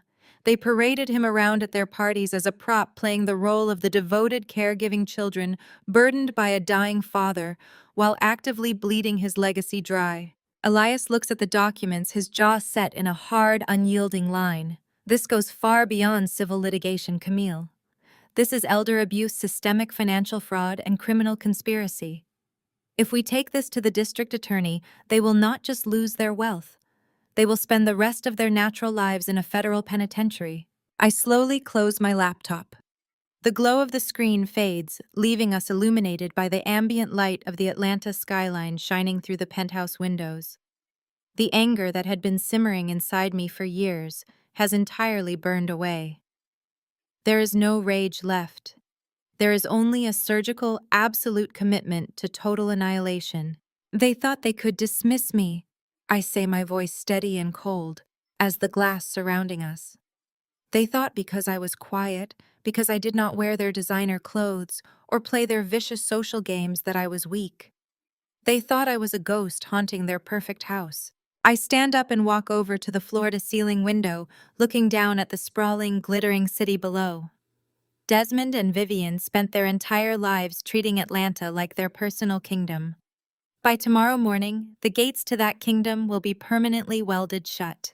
Elias, I say, turning back to face him. Draft the final petitions.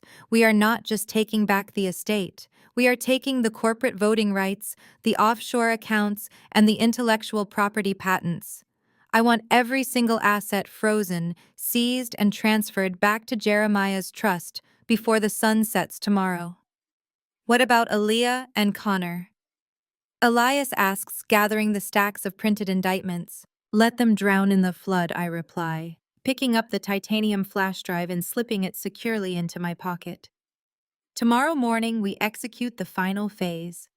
We are going to rip the ground right out from under their feet, and we are going to make sure the entire world is watching when they fall. On the ultra-high-definition screen is a live feed of Connor's personal financial portfolio, running side by side with a real-time tracking program my cybersecurity team designed. The digital landscape of her husband's life is laid bare, illuminated in sharp red and green graphics that cast a harsh glare across her tear-streaked face. Look closely, Aaliyah, I instruct, tapping the glass surface of the monitor with the tip of my silver pen. Do you see this routing number at the top left? This is the primary joint checking account you share with Connor. The one you use to pay for your publicist, your personal trainer, and your daily designer shopping sprees. Aaliyah glares at the screen, her chest heaving as she tries to catch her breath. Her perfectly styled hair from the gala last night is tangled, and her expensive silk blouse is rumpled. What is this? What kind of illegal hacking are you showing me? I am not looking at your fake spreadsheets, Camille. I am showing you the exact moment your husband decided you were dead weight, I state flatly. At exactly 2:14 this morning, while you were barricaded in your mansion, crying over your ruined public image, Connor initiated a massive wire transfer. He bypassed your shared security protocols because you gave him your master passwords last year. He liquidated your joint accounts, your emergency liquid reserves, and even the speculative investment fund you set up for your lifestyle brand.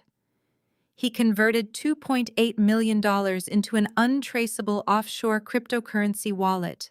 Aaliyah freezes. The aggressive, threatening posture she brought into my office instantly evaporates. She stares at the red numbers on the screen, her lips parting in silent disbelief. You are lying.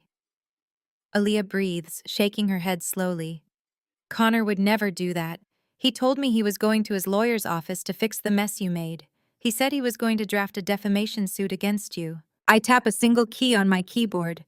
The screen shifts, replacing the bank logs with a copy of a flight manifest and a still image pulled from a federal aviation database. Connor is not at a lawyer's office, I reply, my voice dropping to a freezing calm. He is currently on a private charter flight that took off from a secondary airstrip in Savannah 3 hours ago.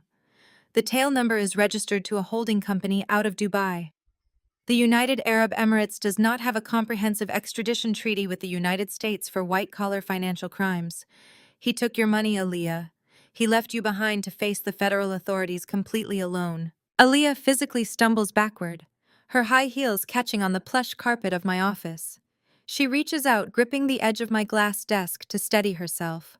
Her eyes are wide, filled with a sudden, suffocating panic. She pulls her cell phone from her designer handbag with trembling fingers and dials his number. I sit perfectly still, watching her press the phone to her ear. The silence in the room is broken only by the faint, tinny sound of an automated voice telling her the number she has dialed is no longer in service. "He left me," she whispers, dropping the phone onto my desk. It clatters loudly against the glass. "He actually left me." "Connor is a parasite," I say, leaning back in my ergonomic chair. "When the host body dies, the parasite detaches and finds a new host. You have zero capital left. And worse, you are about to become the primary target of a massive federal investigation." Alia's head snaps up. Her eyes flash with a desperate defensive anger. "I did not do anything wrong. Connor handled all the investments. I just signed the tax returns. I am a victim here. I will tell the FBI that he manipulated me. My followers will support me. I will release a statement saying I was entirely in the dark." I let out a short, harsh laugh. The sound echoes against the sleek, modern walls of my office. "The FBI does not care about your Instagram followers, Aaliyah." I tap another key, bringing up the Delaware Shell Company Incorporation documents I had presented at the gala. I spin the monitor slightly so she has a direct, unavoidable view of her own signature. "Do you remember when Vivian and Desmond told you they were setting up a private trust in your name to manage your brand?" I ask, watching the color completely drain from her face. "They told you it was a tax strategy for wealthy entrepreneurs. You signed dozens of incorporation papers. You wanted to be a CEO so badly that you did not bother to read the fine print." Aaliyah stares at her signature, her breath coming in short, ragged gasps. "These are the dummy corporations Vivian used to siphon money out of Jeremiah's commercial real estate fund," I explain, delivering the facts with lethal precision. "Vivian forged Grandpa's signature to authorize the transfers, but she routed the stolen capital directly through your LLCs to wash the money. You are listed as the primary managing director of 3 different companies that facilitated $8.4 million in corporate embezzlement." "No!" Aaliyah cries, her voice breaking into a high-pitched whine. "Mom would never do that to me. She told me she was protecting my assets. She told me the money was a gift from Grandpa." "Vivian does not protect anyone but Vivian," I counter coldly. "She used you as a financial human shield. When the federal prosecutors dig into this, and they are going to trace the money right back to your name. Connor ran with your cash, and Vivian handed you the murder weapon. You are facing charges for conspiracy to commit wire fraud, tax evasion, and receiving stolen property." The golden child of the family finally breaks. Aaliyah collapses into one of the leather guest chairs opposite my desk. She curls in on herself, burying her face in her hands, and begins to sob with loud, ugly, heaving sounds. The pristine, untouchable facade she has maintained her entire life shatters completely. She has no money, no husband, and no defense. "Camille, please," Aaliyah begs, looking up at me with mascara running down her cheeks in thick black rivers. "You have to help me. You know how to fix these things. You know how to handle the computer systems and the legal loopholes. We can blame Connor. We can say he hacked the accounts. We are sisters, Camille. You cannot let them send me to prison." I look at the crying woman across from me. I feel no pity. I feel absolutely no familial bond. I only feel the weight of 3 decades of psychological torture finally balancing the scales. "We are not sisters, Aaliyah," I state. She stops crying for a fraction of a second, wiping her face with the back of her hand. "What are you talking about?" I reach into my jacket pocket and place the small titanium flash drive onto the desk. "Grandpa Jeremiah left a secondary drive hidden in his desk." I explain, my voice ringing with absolute authority. "Elias Thorne and I decrypted it last night. I listened to an audio recording Jeremiah made just days before his heart failed. Vivian and Desmond are not my parents. They never were." Aaliyah stares at me, her mouth hanging open. "My biological father was Marcus Jeremiah's eldest son." I continue, watching her process the earth-shattering reality. "When Marcus and my mother died in a car accident 30 years ago, Vivian saw an opportunity. She blackmailed Jeremiah. She threatened to tie up the custody courts and throw me into the state foster system unless Jeremiah handed over the primary real estate fund. He paid your mother $8 million to keep me out of the system to keep me safe under his roof. Alia shakes her head, gripping the armrests of her chair. No, that is impossible. You spent your entire life looking down on me because you thought I was a charity case. I say, standing up from my desk and walking around to stand directly in front of her. Vivian raised you to believe I was a pathetic, unwanted burden, but I was the true, legitimate heir to the entire empire. You are the daughter of blackmailers and thieves. Your entire existence, your house, your weddings, your clothes was funded by the ransom your mother extracted from a grieving old man. Aaliyah covers her ears, closing her eyes tight, as if she can block out the truth. Stop it. Please stop it. I reach down and grab her wrists, pulling her hands away from her face. She looks up at me, absolutely terrified. I am not going to protect you, I whisper, staring directly into her eyes. But I will offer you a single non-negotiable deal. You are going to walk out of this building, drive straight to the federal prosecutor's office, and turn state's evidence against your mother and father. You will hand over every password, every bank statement, and every email you have regarding the Delaware shell companies. You will testify that Vivian manipulated you into signing those documents. I cannot testify against my own parents. Aaliyah sobs, shaking her head frantically. They are my family. They used you as a meat shield, I remind her harshly. You testify against them, and my legal team will ensure you get a favorable plea deal. You might serve a few months in a minimum security facility, or perhaps just secure probation. You refuse, and I will personally hand the FBI the unredacted files proving you actively spent the stolen money. You will do 20 years in a federal penitentiary while Connor lives like a king in Dubai. Make your choice right now. Before Aaliyah can answer, the red emergency light on my office intercom begins flashing wildly. A sharp, loud buzz cuts through the heavy tension in the room. I let go of Aaliyah's wrists and press the button on the console. Yes, I answer sharply. Camille, it is. Elias! The voice of the attorney crackles through the speaker, sounding completely out of breath. You need to get down to the Wilson Investment Group headquarters immediately. What is happening? I demand, my tactical mind instantly snapping into gear. It is Desmond. Elias replies, the sound of sirens blaring faintly in the background of his call. He did not go home after the gala. He drove straight to the main corporate office. He has barricaded himself inside the executive boardroom on the 50th floor. Building security just called the fire department. Why, I ask, my blood running cold. Because he is burning it all down, Elias shouts over the sirens. He poured accelerant over the physical archives. He set the entire records room on fire, and he is refusing to come out. Alia sits across from my desk. She is trying desperately to project an aura of bored inconvenience. Her posture is rigid, her designer handbag clutched tightly in her lap like a shield. Even now, after the absolute catastrophe of the charity gala, she refuses to drop the act. She still thinks she holds the upper hand. She still thinks she is the golden child, immune to the consequences crashing down around our parents. You made your point, Camille, Aaliyah says, her tone laced with practiced condescension. You caused a massive scene. You embarrassed Mom and Dad in front of the entire city. Are you happy now? Do you feel vindicated for whatever imaginary slight you think you suffered growing up? Because all you actually managed to do is make yourself look like a bitter, unstable outcast. I let her talk.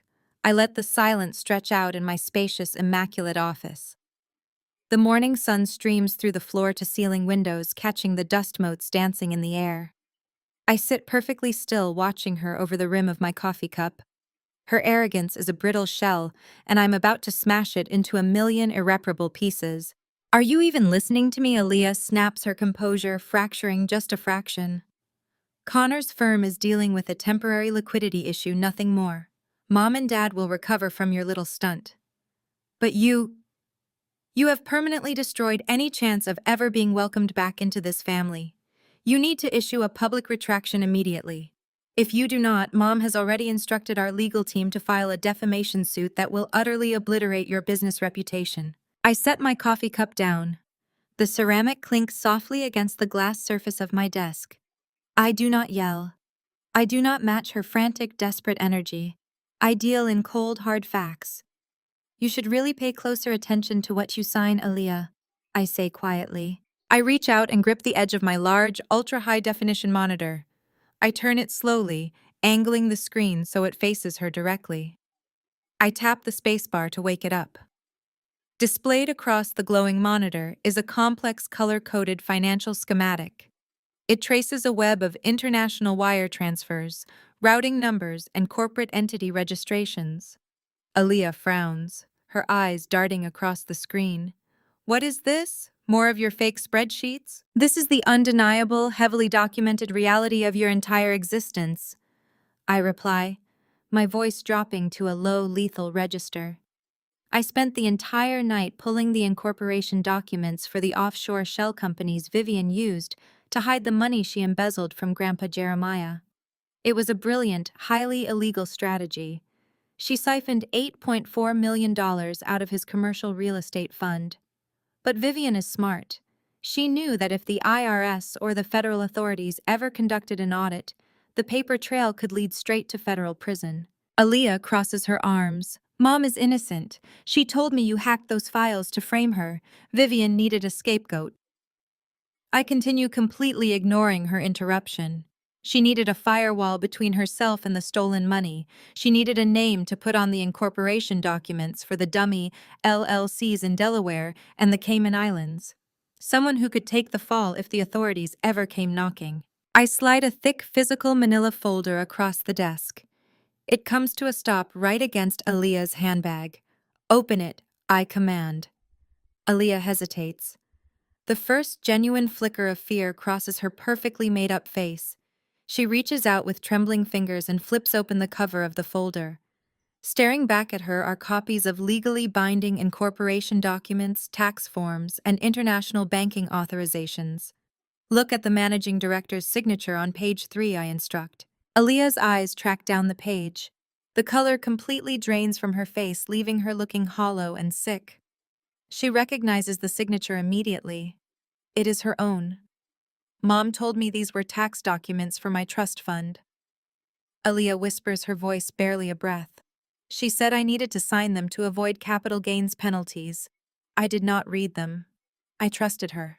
You signed documents, establishing yourself as the sole managing director of 3 fraudulent shell companies, I state, driving the reality home like a nail into a coffin. You authorized the transfer of millions of dollars in stolen funds. You washed the money that bought your house, your cars, and Connor's failing hedge fund. Vivian did not forge your name, Aaliyah. She handed you the pen. She explicitly set you up to take the fall. Aaliyah shakes her head violently. No, Mom would never do that. She loves me. I am her daughter. You were her human shield, I correct her sharply. If the FBI looks into those accounts, they will not find Vivian's name. They will find yours. If Vivian goes down for federal embezzlement, you go down as a willing accomplice. You are looking at conspiracy to commit wire fraud, money laundering, and tax evasion. The arrogant facade completely disintegrates. Aaliyah drops the folder as if it is burning her hands. Her breathing becomes rapid and shallow. She clutches her chest, hyperventilating as the walls of her perfect, privileged life cave in on her. Tears spill over her eyelashes, ruining her immaculate makeup. The reality of her mother's profound, calculated betrayal shatters her reality. Please, Aaliyah chokes out, her voice a pathetic, broken sob. She leans over the desk, clasping her hands together in a desperate, pleading gesture. Please, Camille, you cannot take this to the police. I will go to prison. I will lose everything. Connor is already panicking about his investors. If this comes out, my life is entirely over. I look at the crying, hyperventilating woman across from me. For years, she had watched Vivian and Desmond tear me down, and she had smiled. She had participated. She had delighted in my status as the family scapegoat. She expects mercy because we share a bloodline, completely forgetting that blood never stopped her from being utterly cruel to me. You allowed them to convince you that I was a failure? I say, my tone devoid of any sympathy. You stood on stage last night and tried to have me involuntarily committed to a psychiatric ward to protect your stolen money. You do not get to beg for mercy now. I am sorry, Aaliyah wails, burying her face in her hands. I will do whatever you want. I will give you back the money. I will publicly apologize. Just please do not go to the authorities. I let her sob for a long, agonizing minute. I let her feel the absolute suffocating terror of losing her freedom. Only when her breathing slows to ragged, exhausted gasps do I finally speak. I will not go to the authorities, I say coldly. Aaliyah looks up, a desperate, pathetic flash of hope in her red, swollen eyes. You will not? I will not go to them yet. I clarify, crushing that hope instantly. You work for me now, Aaliyah. You are going to go home. You are going to pack a bag. You are going to pretend everything is perfectly fine. When Vivian calls, you will tell her you tried to reason with me and failed. You will not mention these documents. If you warn her if you attempt to move a single dollar out of those accounts, or if you tell Connor about this conversation, I will personally hand-deliver this folder to the federal prosecutor's office. Do you understand? Aaliyah nods frantically, her hands shaking as she grabs her designer purse. I understand. I swear, Camille. I will not say a word. Get out of my office, I command. Aaliyah stumbles backward, nearly tripping over her own heels. She practically runs to the heavy oak door, throwing it open and fleeing down the corridor. She looks like a ghost running from a nightmare she cannot escape. I lean back in my chair, exhaling a long, steady breath. The board is set. The pieces are exactly where I need them to be. Vivian and Desmond are isolated, stripped of their financial camouflage, and their golden child has just been neutralized and turned into my silent pawn. Before I can close the offshore account window on my monitor, my cell phone buzzes sharply against the glass desktop. The caller ID flashes Elias Thorne's name. I pick it up immediately. Elias. Did the bank freeze the remaining secondary accounts? Camille listened to me carefully, Elias says. His voice is tight-clipped and laced with an urgent, breathless panic that sends a sudden spike of adrenaline straight through my veins. Elias is a veteran probate attorney. He does not panic. What is it I demand, sitting up straight? Did Desmond attempt another transfer? It is worse than a transfer, Elias replies, the sound of furious typing echoing in the background of the call. Your parents just filed an emergency ex parte injunction in the Fulton County Probate Court. On what grounds, I ask, my mind racing through the legal possibilities. They cannot challenge the irrevocable trust without proving Grandpa Jeremiah lacked mental capacity, and I have the medical records proving he was completely lucid. They are not challenging his capacity, Elias says, his voice dropping an octave. They just submitted a completely new will to the court. The office goes dead silent. I stare at the glowing monitor, processing the sheer audacious scale of what he is saying. A new will, Elias. I have the original notarized estate documents in my safe. Jeremiah left everything to me. The document they just filed is dated exactly 1 day before Jeremiah died. Elias explains rapidly. It completely revokes your trust. It revokes your status as executor. It names Vivian and Desmond as the sole beneficiaries of the entire estate. Camille, they are not just trying to cover up the embezzlement anymore. They are trying to take the entire $25 million. I grip the phone tight, my knuckles turning white. Vivian and Desmond had realized that the ledger exposed their past crimes, so they decided to double down and steal the entire future. They had forged a new will on a dying man's deathbed. How did they get it notarized? I ask, my voice turning into a lethal quiet blade. A judge will demand to see the witnesses. That is the worst part, Elias says, pausing for a fraction of a second. The notary seal belongs to Dr. Vance, the psychiatrist they brought to the house to have you committed. He signed off as the medical witness, swearing Jeremiah was of sound mind and acting under his own free will when he allegedly signed the new document. A cold, brilliant clarity washes over me. They had not just forged a document, they had bought a medical professional to sanction the theft. They had raised the stakes to an absolute matter of life and death.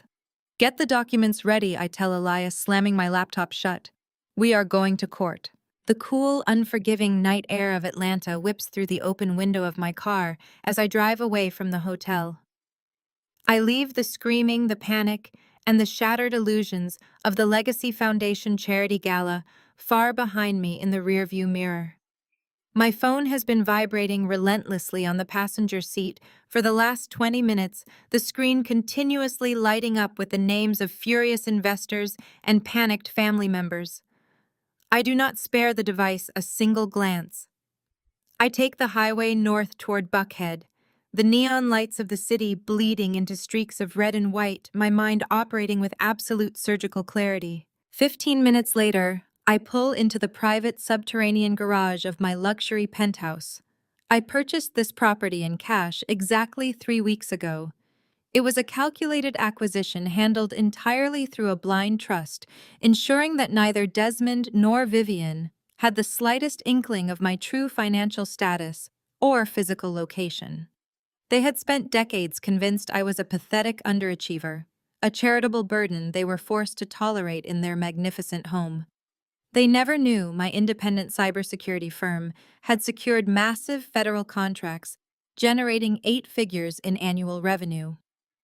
They never knew I lived in 4,000 square feet of polished concrete, imported quartz, and floor-to-ceiling glass overlooking the exact skyline they thought they ruled. The private elevator hums softly as it ascends directly into the top-floor suite.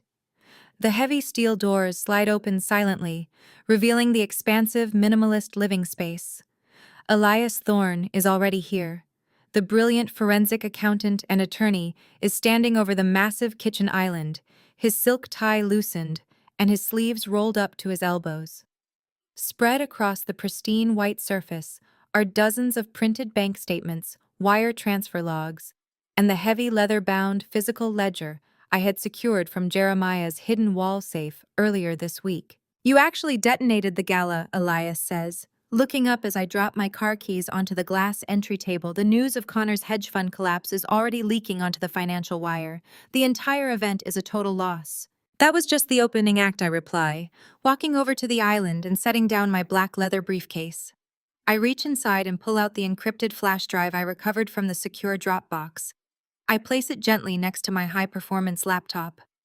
"We need to finalize the paper trail tonight. Desmond knows about the $3 million Vivian stole from the real estate fund, but that is only a fraction of the total damage. We need the complete picture before they attempt to move any of their remaining assets offshore." I plug the flash drive into the terminal. A black command prompt box appears on the screen. My fingers fly across the mechanical keyboard, inputting the complex decryption sequence I had engineered to bypass Jeremiah's initial security protocols. The progress bar hits 100%, and a series of master folders populates on the high-definition display. Elias leans in, adjusting his gold-rimmed glasses against the glare of the monitor. "There is a file you can reference named Duyen Mao 1_14. He points out, his finger hovering over the top left corner of the screen. "It looks like a master index of domestic transfers and authorized signatures. Open that one first." I double-click the file.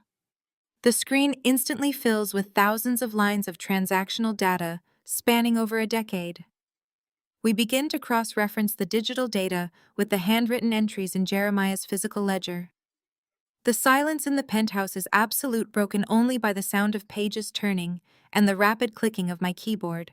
As we dig deeper into the encrypted flash drive and the physical ledger, the sheer scale of the betrayal begins to materialize in front of us. The truth is not just illegal, it is sickening. It is a masterclass in sociopathic greed. My parents did not just favor Aaliyah. They did not just spoil her and push me to the side. They built her entire reality on a foundation of systemic, highly calculated felony fraud. Look at these signature authorizations from 1998 to 2010. Elias says, sliding a thick stack of printed withdrawal slips across the court's counter. Every single one of these was drawn from Jeremiah's early, highly lucrative business accounts.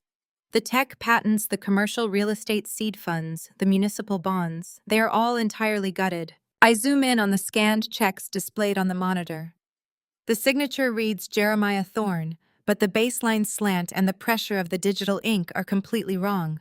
This is Vivian's handwriting. I state, feeling a cold, hard knot of disgust tighten in my chest. She systematically forged Grandpa's signature for years. She perfected the loop of his letters and the sharp angles of his initials.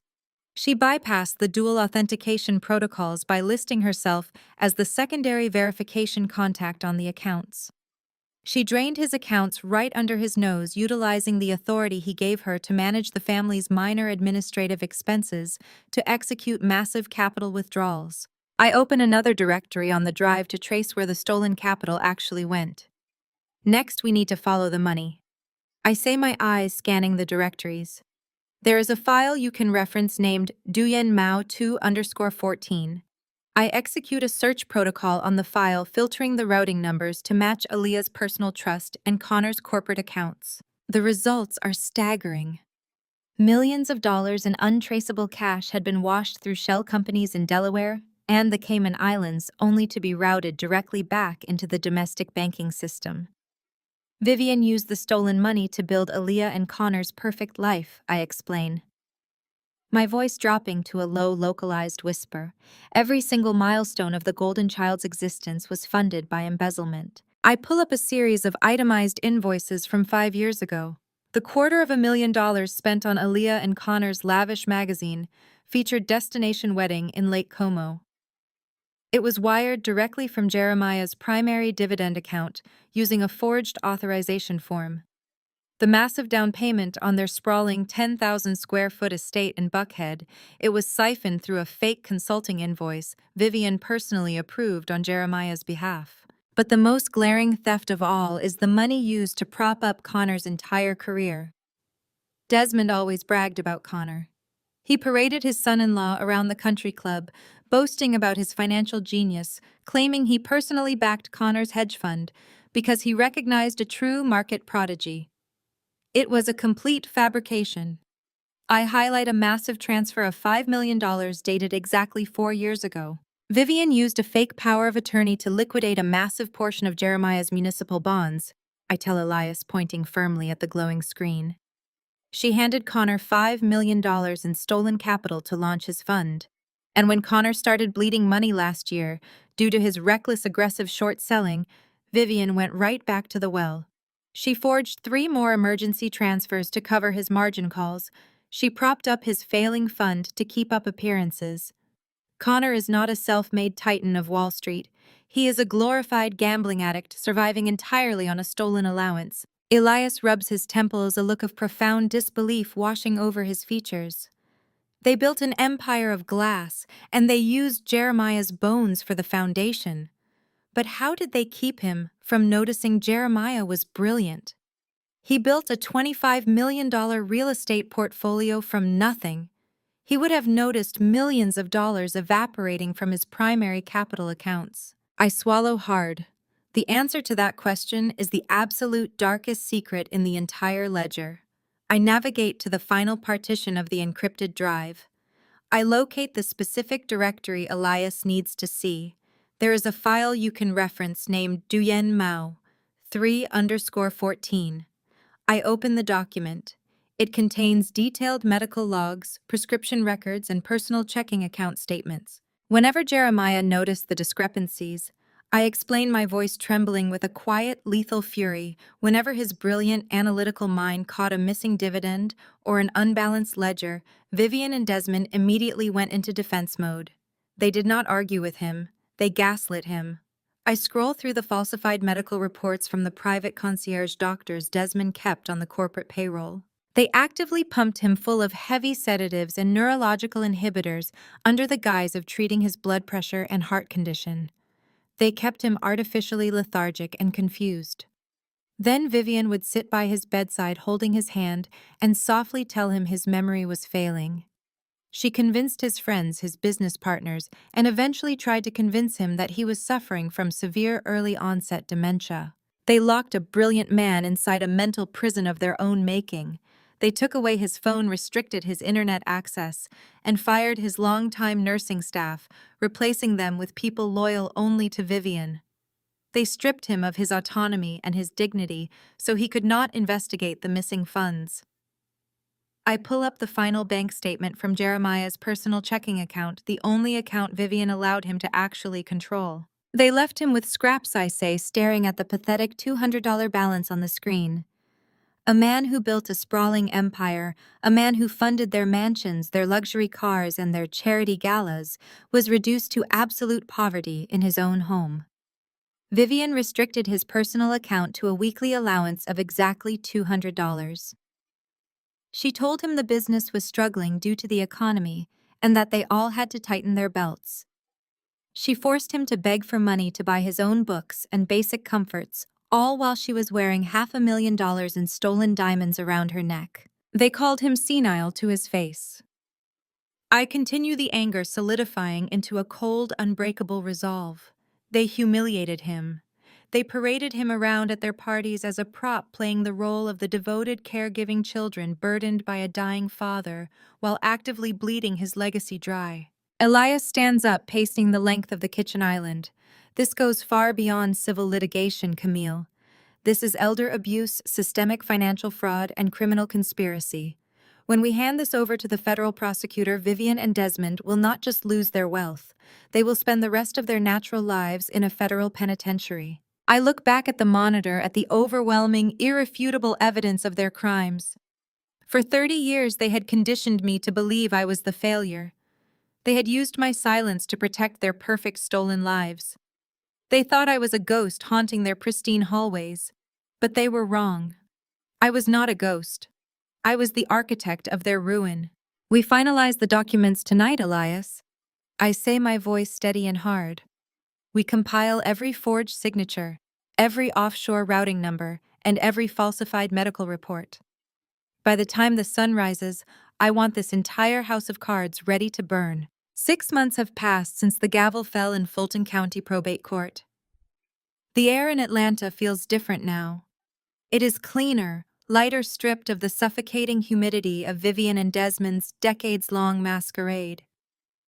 I stand in the center of the sunlit lobby of the Jeremiah Innovation Center, watching the morning light pour through the 3-story glass facade. The architecture here is deliberate. There are no dark mahogany corners, no heavy velvet drapes, and no hidden wall safes. Everything is transparent. Everything is built on a foundation of absolute, unbreakable truth. I run my hand along the polished steel railing of the grand staircase. This building is not just a commercial property. It is the physical manifestation of my grandfather's true legacy. I utilized a significant portion of the $25 million estate to fund this massive tech incubator, dedicating it entirely to minority entrepreneurs and brilliant minds from underprivileged backgrounds. We provide seed capital, elite cybersecurity infrastructure, and world-class legal counsel to people who have the drive but lack the pedigree. We give them the tools to fight back against the gatekeepers of the world. We build giants. As I watch young developers and engineers carrying tablets and architectural blueprints across the open floor plan, my mind briefly drifts to the dominoes I tipped over 6 months ago. They fell exactly as gravity intended, crushing the thieves beneath their own magnificent weight. Vivian's absolute destruction was a masterpiece of federal efficiency. The moment the notary recanted on the stand and pointed his finger directly at her, the civil dispute transformed into a massive criminal indictment. The district attorney did not even have to work hard. The embezzlement ledger Elias and I provided was a flawless roadmap to her guilt. Vivian is currently confined to a bleak 2-bedroom rental apartment on the outskirts of the city, wearing a federal GPS ankle monitor while she awaits trial. She is facing 25 counts of wire fraud, aggravated identity theft, and conspiracy to commit forgery. The federal prosecutors have seized every single asset tied to her name. Her imported luxury cars were towed away on flatbeds. Her offshore Cayman accounts were frozen and repatriated. The socialite who thrived on making people feel small is now entirely irrelevant, completely abandoned by the wealthy Atlanta elite she spent her entire life trying to impress. She will likely spend the next 2 decades in a federal penitentiary. Desmond did not fare much better. For a man whose entire identity was wrapped up in the perception of power and absolute control, the reality of his ruin was a psychological death sentence. When the courts unwound Vivian's fraudulent shell companies, they discovered that Desmond was heavily leveraged against assets that technically never belonged to him. The commercial real estate market is utterly unforgiving to those who lose their capital backing. When the banks realized the Thorne estate money was gone, they immediately called in his loans. Desmond lost the Cascade estate to foreclosure. The very home they had ruthlessly kicked me out of, the sprawling mansion where I was treated like a ghost, was auctioned off to a foreign investment firm for pennies on the dollar. He was forced to watch as movers boxed up his custom-tailored suits and his expensive Scotch collection. He now lives in complete obscurity, his business reputation permanently destroyed, a broken man weeping over a ledger that proved his own wife was the architect of his demise. And then there is the golden child. Aaliyah's pristine, curated life dissolved the exact second the money stopped flowing. Connor, realizing the federal authorities were closing in on the fraudulent hedge fund capital, did exactly what parasites do when the host dies. He fled. He filed for divorce from an undisclosed location overseas, legally severing his ties to Aaliyah to shield the scraps of his own hidden assets. He left her completely isolated to deal with the catastrophic fallout. Aaliyah, who had spent her entire existence being pampered and praised for doing absolutely nothing, suddenly found herself drowning in an ocean of aggressive debt collectors and ruthless federal investigators. Her social media empire evaporated overnight. The luxury brands dropped her sponsorships the moment her name was linked to a federal embezzlement probe. She was forced to sell her designer handbags, her diamond engagement ring, and her shoes just to keep her high-priced defense attorneys on retainer, because the public defender assigned to her case told her she was undeniably going to prison if she did not cooperate. My phone vibrates violently in the pocket of my tailored suit jacket, pulling me back to the vibrant reality of the present. I pull the device out and glance at the screen. It is an unknown number. For a brief second, I consider letting it go to voicemail. Elias and my executive team are waiting for me in the main boardroom to review the quarterly allocation grants for the new startups. But a quiet, analytical instinct tells me to answer. I press the green button and lift the phone to my ear. Camille Thorne. I say, my voice projecting calm authority. Camille, please do not hang up. The voice on the other end is raw, ragged, and thick with panicked tears. It takes me exactly 1 second to recognize the sound of absolute defeat. It is Aaliyah. I do not respond. I simply let the silence stretch over the cellular connection, forcing her to fill the void. I know you hate me, Aaliyah sobs, her breath catching in her throat. I know I deserve it. I know Mom and Dad were awful to you and I went along with it. But I have nothing left, Camille. Connor took the last of the liquid cash. The lawyers are threatening to drop me as a client if I do not wire them $50,000 by the end of the day. If they drop me, the prosecutor is going to push for maximum sentencing on the shell company fraud. I will go to prison. I will actually go to prison. She pauses, waiting for me to offer a lifeline, to offer a shred of the sisterly compassion she spent 30 years actively destroying. When I remain completely silent, her desperation escalates into a frantic, hyperventilating plea. I am begging you, Aaliyah cries, the sound echoing pathetically through the phone speaker. Just a loan, just enough to keep my legal team on retainer. You have the entire $25 million. You have your own company. You have so much and I have absolutely nothing. We are family, Camille. Please, you cannot do this to your own family. I stand perfectly still in the sunlit lobby. I look at the magnificent glass walls surrounding me, built on the truth, built on the strength of a grandfather who loved me enough to leave a map to my own salvation. I think about the decades of emotional torture, the gaslighting, the sneers, and the deliberate attempts to erase my humanity. I let her finish her frantic weeping monologue. I listened to her pathetic tears for exactly 5 seconds. Family builds you up, Aaliyah, I state. My voice is not angry. It is entirely devoid of emotion, delivering a cold surgical truth that cannot be argued, appealed, or overturned. They do not hand you the catering bill at your grandfather's funeral. I press the red button on the screen, cutting off her agonizing sob mid-breath. I open the settings on my phone, select the unknown number, and permanently block it. I slide the device back into my pocket. The digital cord to the past is officially severed. There will be no more late-night pleas, no more manipulation tactics, and no more ghosts dragging me back into the dark. I turn away from the glass facade and walk with measured, powerful strides toward the frosted glass doors of the primary boardroom. As I push the heavy doors open, the low hum of brilliant strategic conversation washes over me. Elias Thorne looks up from a stack of investment portfolios, a genuine smile of respect crossing his face. A dozen talented, driven entrepreneurs sit around the massive oak table, waiting for my guidance, waiting for my approval. They do not look at me with pity. They do not see an unwanted burden or a bitter outcast. They see a titan. They see the woman who burned an empire of lies to the ground and built a fortress of truth in its ashes. I pull out the leather chair at the head of the table and take my seat.